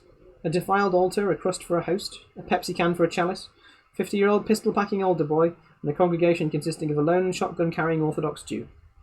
Joe looked heavenward. You do understand, don't you, Lord, that this was arranged on short notice? Time to begin. He read the Gospel, but dispensed with the homily. He tried to remember the Mass as it used to be said, to fit in better with Cole's outdated responses. As he was starting the offertory, the front doors flew open and a group of men entered. 10 of them, all with the crescent moons dangling from their ears. Out of the corner of his eye, he saw Zev move away from the window towards the altar, pointing his shotgun at them. As soon as they entered the nave and got past the broken pews, the Vichy found out along the sides. They began pulling down the Stations of the Cross, ripping Carl's makeshift crosses from where the walls were, and tearing them apart. Carl looked up at Joe from where he knelt, his eyes questioning, his hands reaching for the pistol in his belt. Joe shook his head and kept up with the offertory. When all the little crosses were down, the Vichy swarmed behind the altar. Joe chanced a quick glance over his shoulder and saw them begin their attack on the newly prepared crucifix. "Zev!" Carl said in a low voice, cocking his head towards the Vichy. "Stop him!" Zev worked the pump on the shotgun. The sound echoed through the church. Joe heard the activity behind him come to a sudden halt. He braced himself for the shot, but it never came. He looked at Zev. The old man met his gaze and sadly shook his head. He couldn't do it. To the accompaniment of the sound of renewed activity and derisive laughter from behind him, Joe gave Zev a tiny nod of reassurance and understanding and hurried the mass towards the consecration. As he held the crust of bread aloft, he started at the sound of the life-size crucifix crashing to the floor, cringed as he heard the freshly buttressed arms and crosspiece being torn away again. As he held the wine aloft in the Pepsi can, the swaggering, grinning Vichy surrounded the altar and brazenly tore the cross from around his neck. Zev and Carl put up a struggle to keep theirs, but were overpowered. And then Joe's skin began to crawl as a new group entered the nave. There had to be at least 40 of them, all of them vampires, and Palmieri was leading them. I'm not sure if this is there.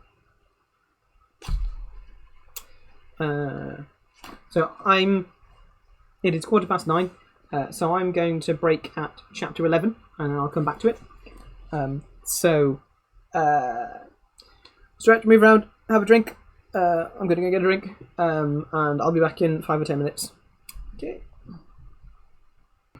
And I return from hydrating. I'll hydrate a little more. Yes, sorry.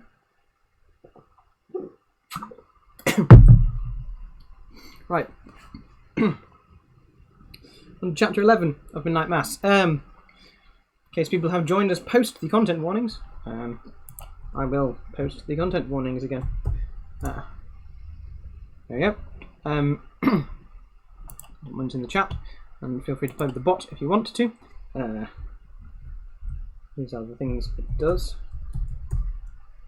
if I spell it correctly. Additional warning for this one is apparently castration. So I will finish Midnight Mass and then go on to Blood Gothic. So back to the rabbi, the priest, and the altar boy, which sounds like a terrible joke. Palmieri hid his hesitancy as he approached the altar. The crucifix and its intolerable whiteness were gone, yet something was not right. Something repellent here, something that urged him to flee. What? Perhaps it was just the residual effect of the crucifix and all the crosses they had used to line the walls. That had to be it. The unsettling aftertaste would fade as the night wore on. Oh yes, his night brothers and sisters from the nest would see to that. He focused his attention on the man behind the altar and laughed when he realized what he held in his hands. Pepsi, Joseph? You're trying to consecrate Pepsi? He turned to his nest siblings. Do you see this, my brothers and sisters? Is this the man we are to fear? And look who he has with him, an old Jew and a parish hanger-on. He heard their hissing laughter as they fanned out around him, sweeping towards the altar in a wide phalanx. The Jew and Carl, he recognised Carl and wondered how he had avoided capture for so long, retreated to the other side of the altar where they flanked Joseph. And Joseph's handsome Irish face so pale and drawn, his mouth drawn into such a tight, grim line. He looked scared to death, and well he should be. Palmieri put down his rage at Joseph's audacity. He was glad he had returned. He'd always hated this young priest for his easy manner with people, the way the parishioners had flocked to him with their problems, despite the fact that he had nowhere near the experience of their older and wiser pastor. But that was over now. That world was gone, replaced by a night world, Palmieri's world. And no one would be flocking to Father Joe for anything when Palmieri was through with him. Father Joe, how he'd hated it, when the way the parishioners, how he'd hated it How he hated when No, it actually says that. Okay. When the parishioners had started calling him that. Well, their Father Joe would provide superior entertainment tonight. This was going to be fun. Joseph, Joseph, Joseph, he said as he stopped and smiled at the young priest across the altar. These futile gestures, so typical of your arrogance. But Joseph only stared at him, with his expression a mixture of defiance and repugnance, and that only fueled Palmieri's rage. Do I repel you, Joseph? Does my new form offend your precious shanty-Irish sensibilities? Does my undeath disgust you? You managed to do all that while you were still alive, Alberto. Palmieri allowed himself to smile. Joseph probably thought he was putting on a brave front, but the tremor in his voice betrayed his fear. Always good with a quick retort, weren't you, Joseph? Always thinking you are better than me. Always putting yourself above me. Not much of a climb where a child molester is concerned. Palmieri's anger mounted. So superior, so self-righteous. What about your appetites, Joseph? The secret ones, what are they? Do you always hold them in check? Pardon me? Are you so far above the rest of us that you think you've never given in to an improper impulse? I bet you think that even if we made you one of us, you could resist the blood hunger. He saw by the startled look in Joseph's face that he'd struck a nerve. He stepped closer, almost touching the altar. You do, don't you? You really think you could resist it? Well, we shall see about that, Joseph. By dawn you'll be drained. We'll each take a turn at you. And when the sun rises, you'll have to hide from its light. And when this night comes, you'll be one of us. And then all the rules will be off. The night will be yours. You'll be able to do anything and everything you ever wanted. But the blood hunger will be on you too. You won't be sipping your god's blood, as you've done so often, but human blood. You'll thirst for hot human blood, Joseph, and you'll have to sate that thirst. There'll be no choice. And I want to be there when you do, Joseph. I want to be there to laugh in your face, as you suck up the crimson nectar, and keep on laughing every night as the red hunger lures you into infinity. And it would happen. Palmieri knew it as sure as he felt his own thirst. He hungered for the moment when he could rub dear Joseph's face in the muck of his own despair. I was about to finish saying Mass, Joseph said coolly. Do you mind if I finish? Palmieri couldn't help laughing this time. Did you really think this charade would work? Did you really think you could celebrate Mass on this? He reached out and snatched out the tablecloth from the altar, sending the missal and a piece of bread to the floor and exposing the fouled surface of the marble. Did you think you could really affect the transubstantiation here? Do you really believe any of that garbage? That the bread and the wine actually take on this substance of... He tried to say the name, but it wouldn't form. This son's body and blood. My accent is all over the place. I can't do Italian. One of the Ness brothers, Frederick, stepped forward and leaned over the altar, smiling. Transubstantiation, he said in his most unctuous voice, pulling the Pepsi can from the Joseph's hands. Does that mean that this is the blood of the Son? A whisper of warning slithered through Palmieri's mind. Something about the can, something about the way he found it difficult to bring its outline to focus. Brother Frederick, maybe you should... Frederick's grin broadened. I've always wanted to sup on the blood of a deity. The Nest members hissed their laughter as Frederick raised the can and drank. Palmieri was jolted by the explosion of intolerable brightness that burst from Frederick's mouth. The inside of his skull glowed beneath his scalp, and shafts of pure white light shot from his ears, nose, eyes, every orifice in his head. The glow spread as it flowed down through his throat and chest and into his abdominal cavity, silhouetting his ribs before melting through his skin. Frederick was liquefying where he stood, his flesh steaming, softening, running like glowing molten lava. No, this couldn't be happening. Not now, when he had Joseph in his grasp. Then the can fell from Frederick's dissolving fingers and landed on the altar top. Its contents splashed across the fouled surface, releasing another detonation of brilliance, this one more devastating than the first. The glare spread rapidly, extending over the upper surface and running down the sides, moving like a living thing, engulfing the entire altar, making it glow like a corpuscle of fire torn from the heart of the sun itself. And with the light came blast furnace heat that drove Palmieri back, until he had to turn and follow the rest of his nest in a mad, headlong rush from St. Anthony's out into the cool, welcoming safety of the outer darkness. As the vampires fled into the night, their vishy toadies behind them, Zev stayed in horrified fascination at the puddle of putrescence that was all that remained of the vampire Palmieri had called Frederick. He glanced at Carl and caught the look of dazed wonderment on his face.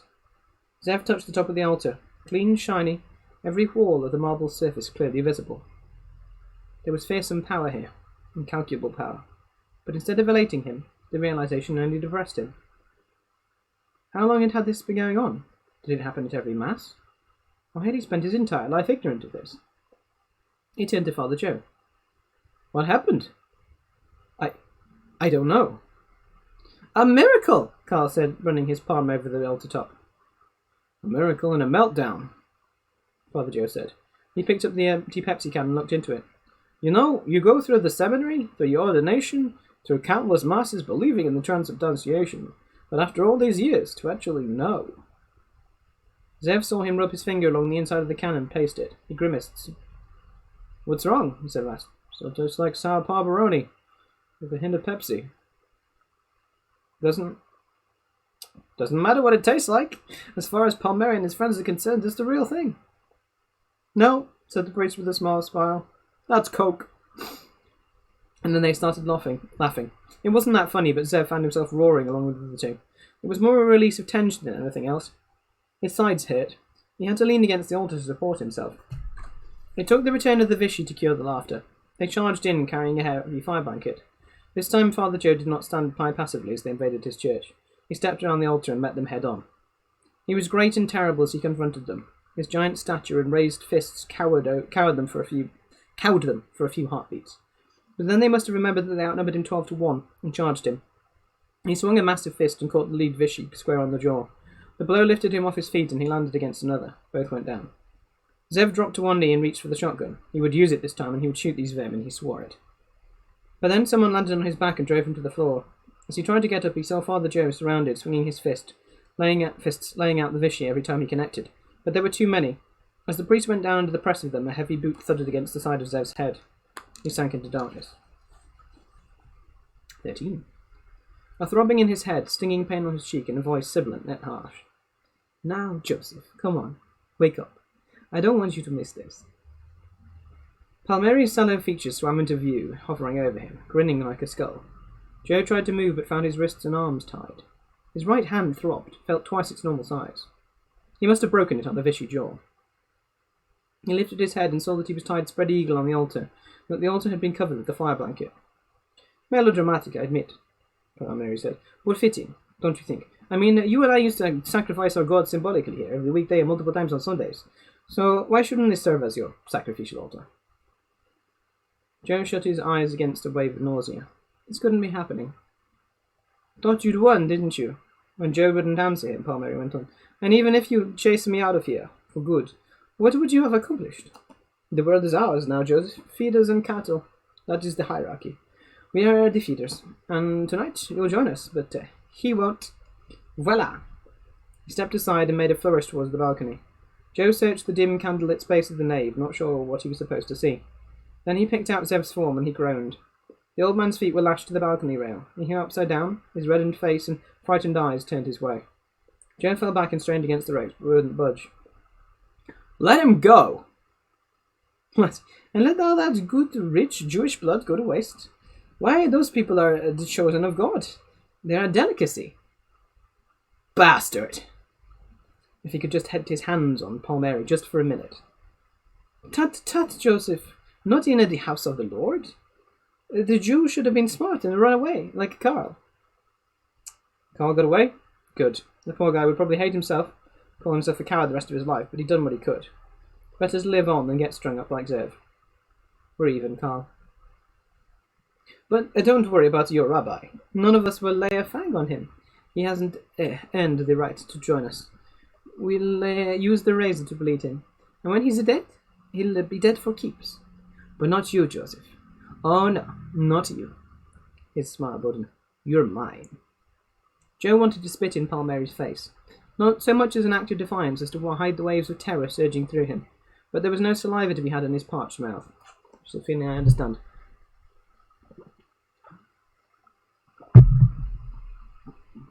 The thought of being undead made him weak. To spend eternity like... He looked at the rapt faces of Palmieri's fellow vampires as they clustered under Zev's suspended form. Like them. He wouldn't be like them. He wouldn't allow it. But what if there was no choice? Was if becoming undead toppled a lifetime's worth of moral constraints, cut all the tethers on his human hungers, negated his mortal concepts of how a life should be lived? Honour, justice, integrity, truth, decency and fairness, love. What if they became meaningless words instead of the footings for his life? It does seem to be... Yes, that's true, isn't it? Maybe they just aren't allowed to say Jesus. Maybe they can say God. A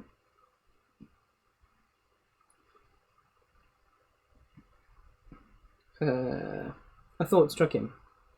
A deal, Alberto, he said. You're hardly in a bargaining position, Joseph. I'm not. Answer me this. Do the undead ever kill each other? I mean, has one of them ever driven a stake through another's heart? No, of course not. Are you sure?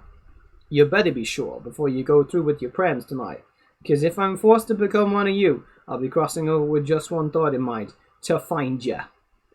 And when I do, I won't stake your heart, I'll stake your arms and legs to the pilings at the Point Pleasant boardwalk, where you can watch the sunrise and feel it slowly crisp your skin to charcoal. Palmieri's smile wavered. Impossible. It'll be different. You'll want to thank me. You'll wonder why you ever resisted.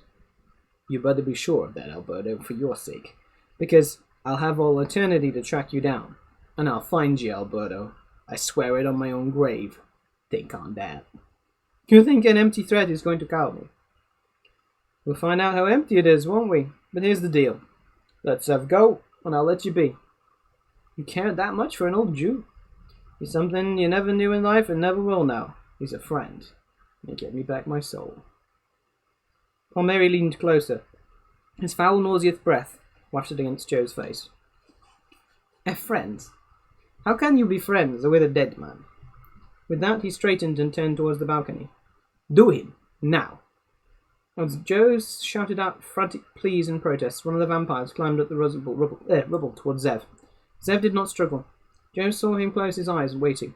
As the vampire reached out with the straight razor, Joe bit back a sob of grief and rage and helplessness. He was about to squeeze his own eyes shut when he saw a flame arc through the air from one of the windows. It struck the floor with a crash of glass and a whoomp of exploding flame. Joe had only heard of such things, but he immediately realised that he had just seen his first Molotov cocktail in action. The splattering gasoline caught the clothes of a nearby vampire who began running in circles, screaming as it beat at its flaming clothes. But its cries were drowned by the roar of other voices, 100 or more. Joe looked around and saw people, men, women, teenagers, climbing in the windows and charging through the front doors. The women held crosses on high, while the men wielded long wooden pikes. Broom, rake and shovel handles whittled to sharp points. Joe recognised most of the faces from the Sunday Masses he had said here for years. St. Anthony's parishioners were back to reclaim their church.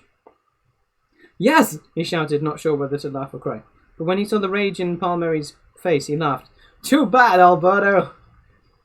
Palmieri made a lunge at his throat, but cringed away as a woman with an upheld crucifix and a man with a pike charged the altar.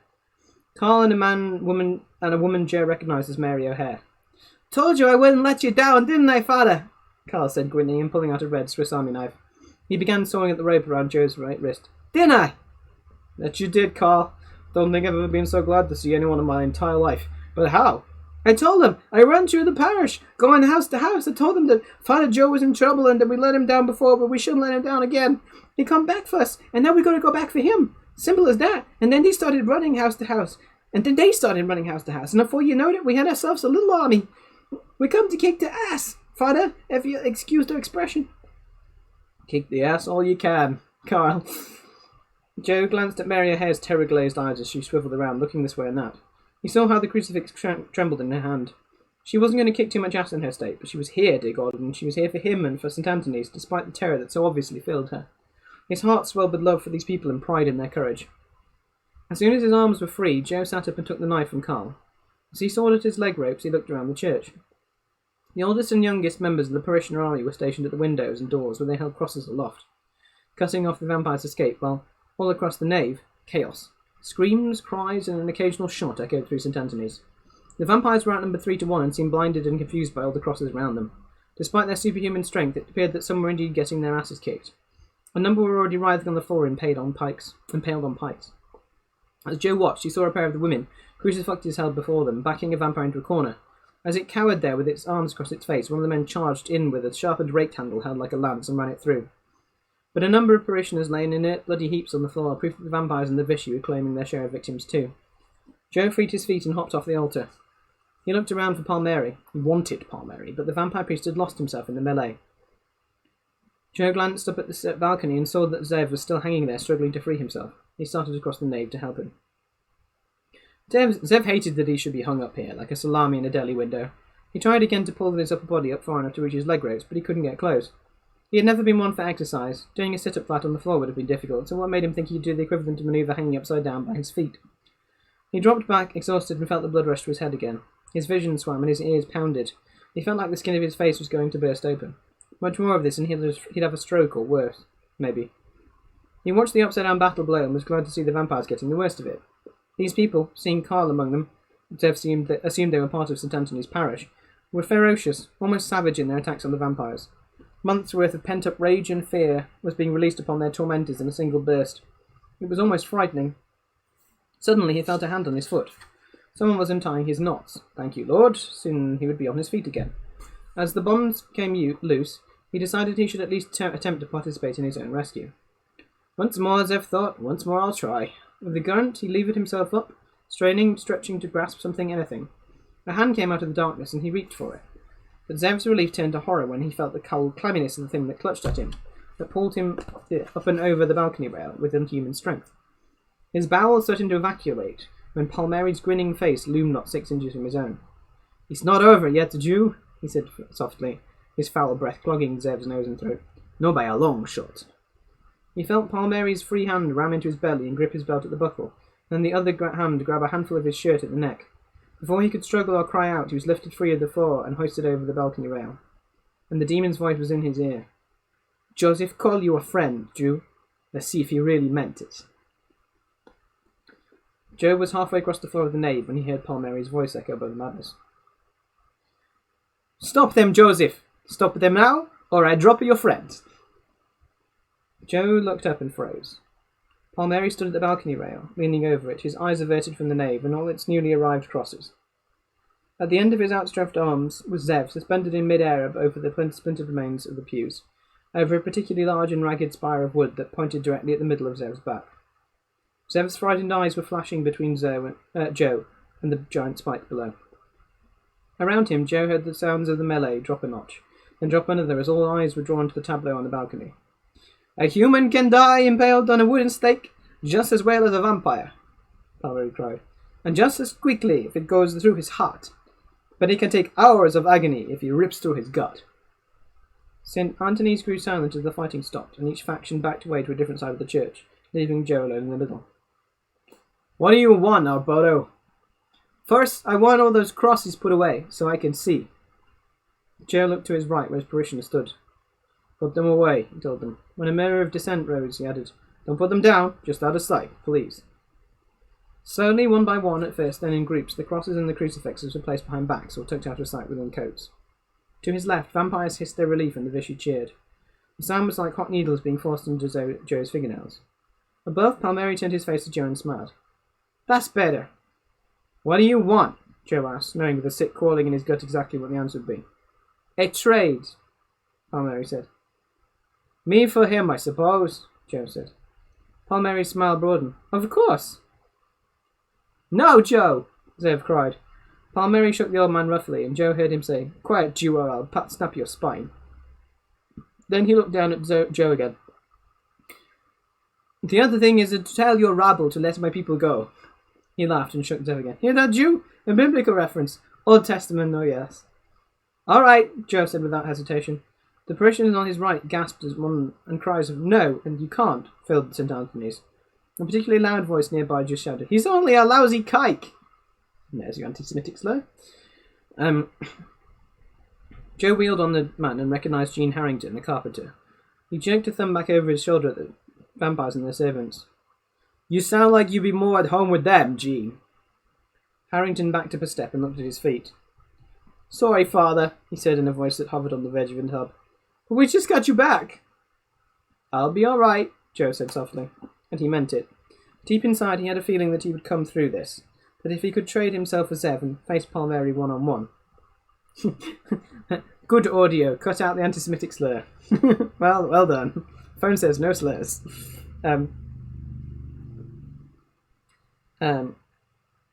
If he could trade himself for Zev and face Palmieri one-on-one, he would come out the victor, or at least battle him to a draw. Now that he was no longer tied up like some sacrificial lamb, now that he was free with the full use of his arms and legs again, he could not imagine dying in the hands of the likes of Palmieri. Besides, one of the pensioners had given him a tiny crucifix. He had it closed in the palm of his hand. But he had to get Zev out of danger first. That above all else. He looked up at Palmieri. "All right, Alberto, I'm on my way up." "Wait," Palmieri said. "Someone search him." Joe gritted his teeth as one of the Vichy, a blubbery unwashed slop, came forward and searched his pockets. Joe thought he might get away with the crucifix at the last moment, but he was made to open his hands. The Vichy grinned in Joe's face as he snatched the tiny cross from his palm and shoved it into his pocket. "He's clean now," the slob said, and gave Joe a shove towards the vestibule. Joe hesitated. He was walking into the snake pit unarmed now. A glance at his parishioners told him he couldn't very well turn back. He continued on his way, clenching and unclenching his tense, sweaty fists as he walked. He still had a chance of coming out of this alive. He was too angry to die. He prayed that when he got on within the reach of the ex-priest, the smouldering rage at how he'd framed him when he'd been pastor, or what he'd done to St. Anthony since then, would explode, and give him the strength to tear Palmieri to pieces. "No!" Zev shouted from above. "Forget about me! You've started something here and you gotta see it through!" Joe ignored his friend. "Coming, Alberto." Father Joe's coming, Alberto, and he's pissed. Royally pissed. Zev craned his neck around, watching Father Joe disappear beneath the balcony. "Joe, come back!" Palmieri shook him again. "Give it up, old Jew. Joseph will never listen to anyone. He's not listening to you now. He still believes in the faith, and the virtue, and honesty, and the power of goodness and truth over what he perceives as evil. He'll come up here ready to sacrifice himself for you, yet sure in his heart that he's going to win in the end. But he's wrong." "No," Zev said, but in his heart he knew that Palmieri was right. How could Joe stand up against a creature with Palmieri's strength, who could hold Zev up in the air for this long? Didn't his arms ever tire? "Yes," Palmieri hissed. "He's going to lose, and we're going to win. We'll win for the same reason we always win. We don't let anything as silly and transient as sentiment stand in our way. If we'd been winning below, and the situations were reversed, if Joseph were holding one of my Nest brothers over that wooden spike below, do you think I'd pause for a moment, for a second? Never. That's why this whole exercise by Joseph and these people is futile." Futile, Zev thought. Like much of his life, it seemed like all of his future. Joe would die tonight, and Zev would live on, a cross-wearing Jew with the traditions of his past sacked and in flames, and nothing in his future but a vast, empty, limitless plain to wander alone. There was a sound on the balcony stairs, and Palmieri turned his head. "Ah, Joseph," he said. Zev couldn't see the priest, but he shouted anyway. "Go back, Joe! Don't let him trick you." "Speaking of tricks," Palmieri said, leaning further over the balcony rails, and extra warning to Joe, "I hope you're not going to try anything foolish." "No," said Joe's tired voice from somewhere behind Palmieri. "No tricks. Pull them in and let them go." Zev could not let this happen, and suddenly he knew what he should do. He twisted his body and grabbed the front of Palmieri's cassock while bringing his legs up and bracing his feet against one of the uprights of the brass balcony rail. As Palmieri turned his startled face towards him, Zev put all his strength into his legs for one convulsive backwards push against the railing, pulling Palmieri with him. The vampire priest was overbalanced. Even his enormous strength could not help him once his feet came free of the floor. Zev saw his undead eyes widen with terror as his lower body slipped over the railing.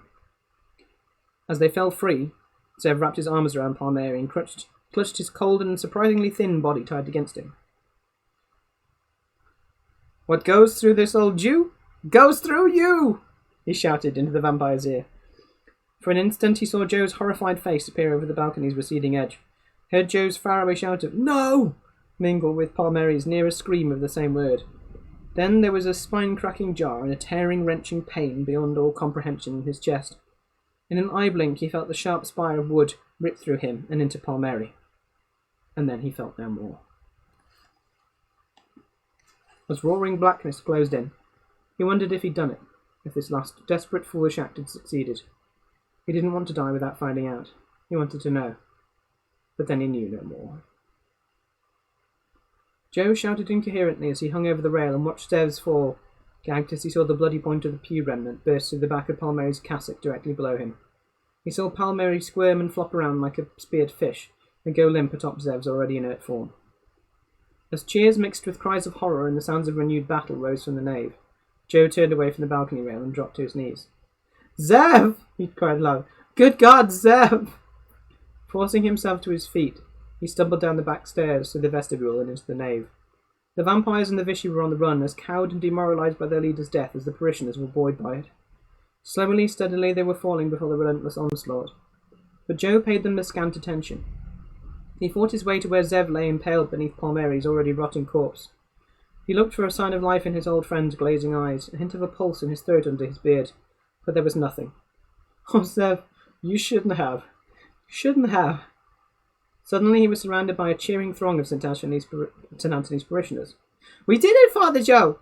Carl cried, his hands and face and hands splattered with blood. "We killed them all! We got our church back!" "Thanks to this man here," Joe said, pointing at Zev. "No!" someone shouted. "Thanks to you!" Amid the cheers, Joe shook his head and said nothing. Let them celebrate. They deserved it. They'd reclaimed a small piece of the planet as their own. A toehold and nothing more. A small victory of minimal significance in the war, but a victory nonetheless. They had their church back, at least for tonight, and they intended to keep it. Good, but there would be one change. If they wanted their Father Joe to stick around, they were going to have to agree to rename the church. St. Zev's. Joe liked the sound of that. That's the end of Midnight Mass, which is the long one. We'll proceed on to Blood Gothic, which is only about 4 pages, so it won't take long. I know, it's very sad. I don't. At the end of that one always makes me kind of want to cry. I'm like, no. He went out as sort of contrarily as he lived. Nancy Holder sold her first book, a young adult romance, in 1981, and she wrote romances for 5 years under various pseudonyms. 7 of her novels placed on the Walden Books Romance Bestseller list, and she received several awards for Romantic Times. More recently, Warner Books published her mainstream thriller, Rough Cut, and her short fiction has appeared in a wide range of magazines and anthologies, including several volumes of Charles L. Grant's Shadow series, Doom City, and Women of Darkness, the wonderfully titled Cannibal Cats Come Out Tonight. Holder's contribution to this volume can be best summed up as a dark romance. She wanted to have a vampire lover. She wanted it so badly that she kept waiting for it to happen. One night, soon, she would awaken to wings flapping against the window, and then take to wearing velvet ribbons and cameo lockets around her delicate pale neck. She knew it. She immersed herself in the world of her vampire lover. She devoured Gothic romances, consumed late-night horror movies. Visions of satin capes and eyes of fire shielded her from the harshness of the daylight, from mortality and the vain and meaningless struggles of the world of the sun. Days as a kindergarten teacher, and evenings with some overly eager, casual acquaintance, could not pull her from her secret existence. Always a ticking portion of her brain planned, proceeded and waited. She spent her meagre earnings on dark antiques and intricate clothes. Her wardrobe was crammed with white negligées and ruffled underthings. No crosses and no mirrors, particularly not in her bedroom. White tapered candles stood in pewter sconces, and she would read late into the night by their smoky flickerings. She scented and ruffled. Hair combed loosely about her shoulders. She glanced at the window often. She resented lovers, though she took them, thrilling to the fullness of life in them, the blood and the life, who insisted upon staying all night, burning their breakfast toast and making bitter coffee. Her kitchen, of course, held nothing but French ingredients and copper and ironware. To her chagrin, she could not do without ovens or stoves or refrigerators. Alone, she carried candles and bathed in cool water. She waited, prepared, and at long last her vampire lover began to come to her in dreams. They floated across the moors, glided through the fields of heather. He carried her to his crumbling castle, undressing her, pulling off her diaphanous gown, caressing her lovely body until, in the height of passion, he bit into her arched neck, drawing the life out of her and replacing it with eternal domination and eternal love. She awoke from these dreams drenched in sweat and feeling exhausted. The kindergarten children would find her unusually quiet and self-absorbed, and it frightened them when she rubbed her spotless neck and smiled wistfully. Soon and soon and soon, her veins chanted in prayer and anticipation. Soon. The children were her only regret. She would not miss her inquisitive relatives and friends, the ones who frowned and studied her, as if she were a portrait of someone they knew who they were supposed to recognise. Those who urged her to drop by for an hour, to come with them to films, to accompany them to the seashore. Those who were connected to her, or thought they were, by the mere gesturing of the long and milky hands of fate, who sought to distract her from her one true passion, who sought to discover the secret of that passion. For, true to the sacredness of her vigil over her vampire lover, she had never spoken of him to a single earthly or earthbound soul. It would be beyond them, she knew. They would not comprehend the bond of such intentioned sacrifice. But she would regret the children. Never would a child of their love coo and murmur in the darkness. Never would his proud and noble features soften at the sight of the mother and her child of his loins. It was her single sorrow. Her vacation was coming. June hovered like the mist, and the children squirmed in anticipation. Their own true lives would begin in June. She empathized with the shining eyes and smiling faces, knowing their wait was as agonizing as her own. Silently, as the days closed in, she bade each of them a tender farewell, holding them as they threw their little arms around her neck and pressed fervent summertime kisses onto her cheeks. She booked her passage to London on a ship, then to Romania, Bulgaria, Transylvania, the hereditary seat of her beloved, the fierce, violent backdrop of her dreams. Her suitcases opened themselves to her long, full skirts and her brooches and lockets. She peered into her hand mirror as she packed it. I'm getting pale, she thought, and the idea both terrified and delighted her. She became paler, thinner, and more exhausted as her trip wore on. After recovering from the disappointment of the raucous modern cruise ship, she raced across the continent to find refuge in the creaky trains and taverns she had so yearned for. Her heart thrilled as she meandered past the black silhouettes of ruined fortresses and ancient manor houses. She sat for hours in the mists, praying for the howling wolf to find her, for the bat to come and join her. She took to drinking wine in bed, deep, rich, blood-red burgundy that glowed in the candlelight. She melted into the landscape within days and cringed as if from the crucifix itself, when flickers... It does sound like malnutrition, yeah. When flickers of her past life, her American false existence invaded her serenity. She did not keep a diary. She did not count the days as her summer slipped away from her. She only rejoiced that she grew weaker. It was when she was counting out the coins for a gypsy shawl that she realized she had no time left. Tomorrow she must make for Frankfurt and from there fly back to New York. The shopkeeper nudged her, inquiring if she were ill, and she left with her treasure, trembling. She flung herself on her own rented bed. This will not do! This will not do! She pleaded with the darkness. You must come for your pizza night. I have done everything for you, my beloved. Loved you above all else. You must save me! She sobbed until she ached. She skipped the last of her meal of veal and paprika. Oh, well, that's why she's malnutrition. You need some vitamins there, love. And sat quietly in her room. The innkeeper brought her yet another bottle of Burgundy, and after she assured him that she was quite all right, just a little tired, he wished his guest a pleasant trip home. The night wore on. Though the book was open in front of her, her eyes riveted to the windows, her hands clenched around her, the wine glass as she slipped steadily like a creature feeding, how to feel him against her veins, emptying her and filling her. Soon and soon and soon. Then all at once it happened. The windows rattled, flapped inward. A great shadow, a curtain of ebony, fell across the bed, and the room began to whirl, faster, faster still, and she was consumed with a bitter, deathly chill. She heard rather than saw the wine-glass crash to the floor, and struggled to keep her eyes open as she was overwhelmed, engulfed, taken. "Is it you?" she managed to whisper through teeth that rattled with delight and cold and terror. "Is it finally to be?" Yeah, good point. She's not going to be healthy at all, is she? Barely a snack. Freezing hands touched her everywhere, her face, her breasts, the desperate offering of her arched neck. Frozen and strong and never dying. Sinking, she smiled in a rictus of mortal dread and exultation. Eternal damnation, eternal love. Her vampire lover had come for her at last. When her eyes opened again, she let out a howl and shrank against the searing brilliance of the sun. Hastily they closed the curtains and quickly told her where she was. Home again, where everything was warm and pleasant, and she was safe from the disease that had nearly killed her. She had been ill before she left the States. By the time she had reached Transylvania, her anemia had been acute. Ah, there you go. Iron. She needed iron. Had she never noticed her own pallor, her lassitude? Anemia. Her smile was a secret on her white lips, so they thought, but he had come for her again and again, in her dreams, and on that night he had meant to take her finally to his castle forever, to crown her the best beloved one, his love of the moors and the mists. She had but to wait, and he would soon finish the deed. Soon and soon and soon. She let them fret over her, wrapping her in blankets in the last days of summer. She endured the forced cheer of her relatives, allowed them to feed her rich food and drink, in the hopes of restoring her. But her stomach could no longer hold the nourishment of their kind. They wrung their hands and talked of stronger measures when it became clear that she was wasting away.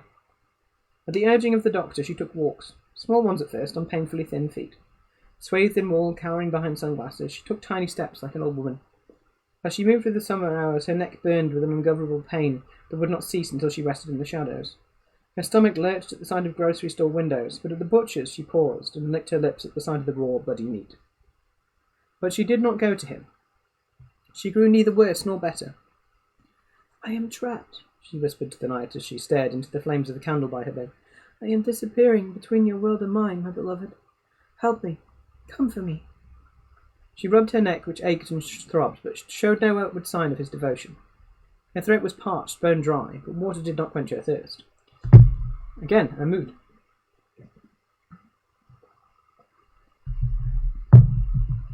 At long last, she dreamed again. Her vampire lover came for her as before, joyous in their reunion. They soared above the crooked trees at the foothills, streamed like black banners above the mountain crags to his castle. He could not touch her enough, worship her enough, and they were wild in their abandon as he carried her in her diaphanous gown to the gates of his fortress. But at the entrance he shook his head with sorrow and could not let her pass into the black realm with him. His fiery tears seared her neck, and she thrilled to the touch of the mark even as she cried out for him as he left her, fading into the vapours with a look of entreaty in his dark flashing eyes. Something was missing. He required a boon of her before he could bind her against his heart, a thing that she must give to him. She walked in the sunlight, enfeebled and cowering. She thirsted, hungered, yearned. Still she dreamed of him, and still he could not take the last of her unto himself.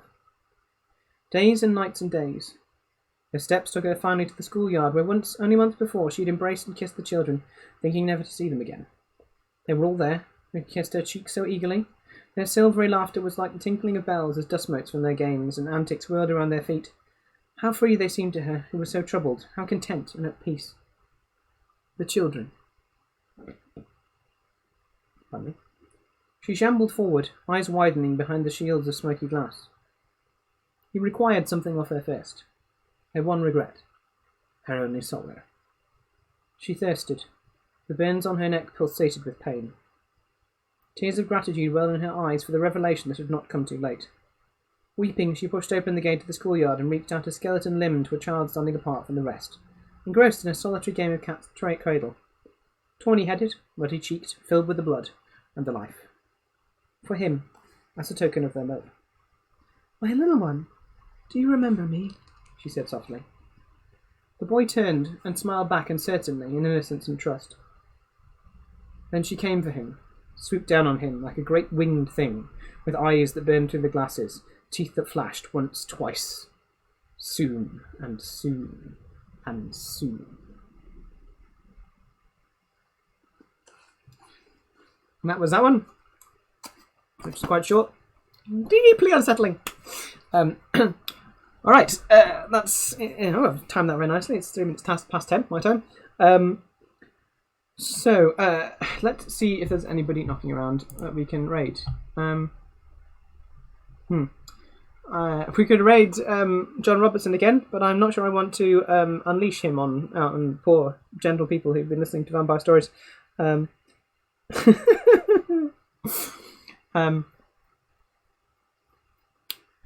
So, is there anybody else streaming that you know of who you'd like to raid, or should I just end the stream?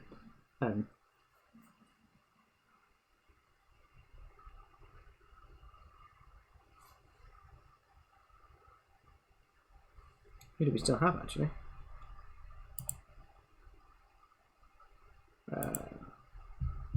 Alright. No, that's fine. I'll just end the stream. It's been a while since people have heard the maniacal laughter at the end of the thing. Thank you very much, everybody. In 2 weeks' time, I will be back as usual, assuming I'm not half dead from LARP or something else. And the next 2 stories are quite a long one, actually. I may just do Yellow Fog, it depends. Because Yellow Fog is...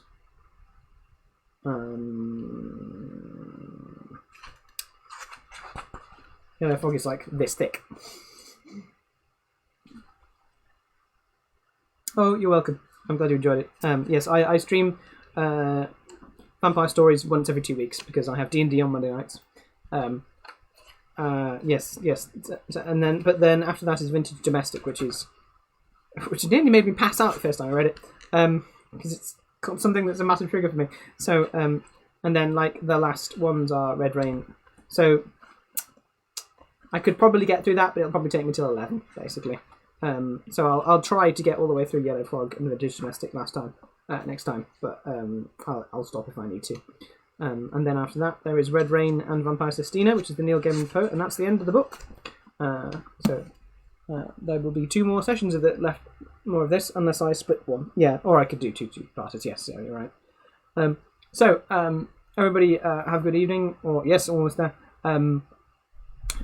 Thank you for listening. I'm glad you had fun, and remember, good night out there, whatever you are.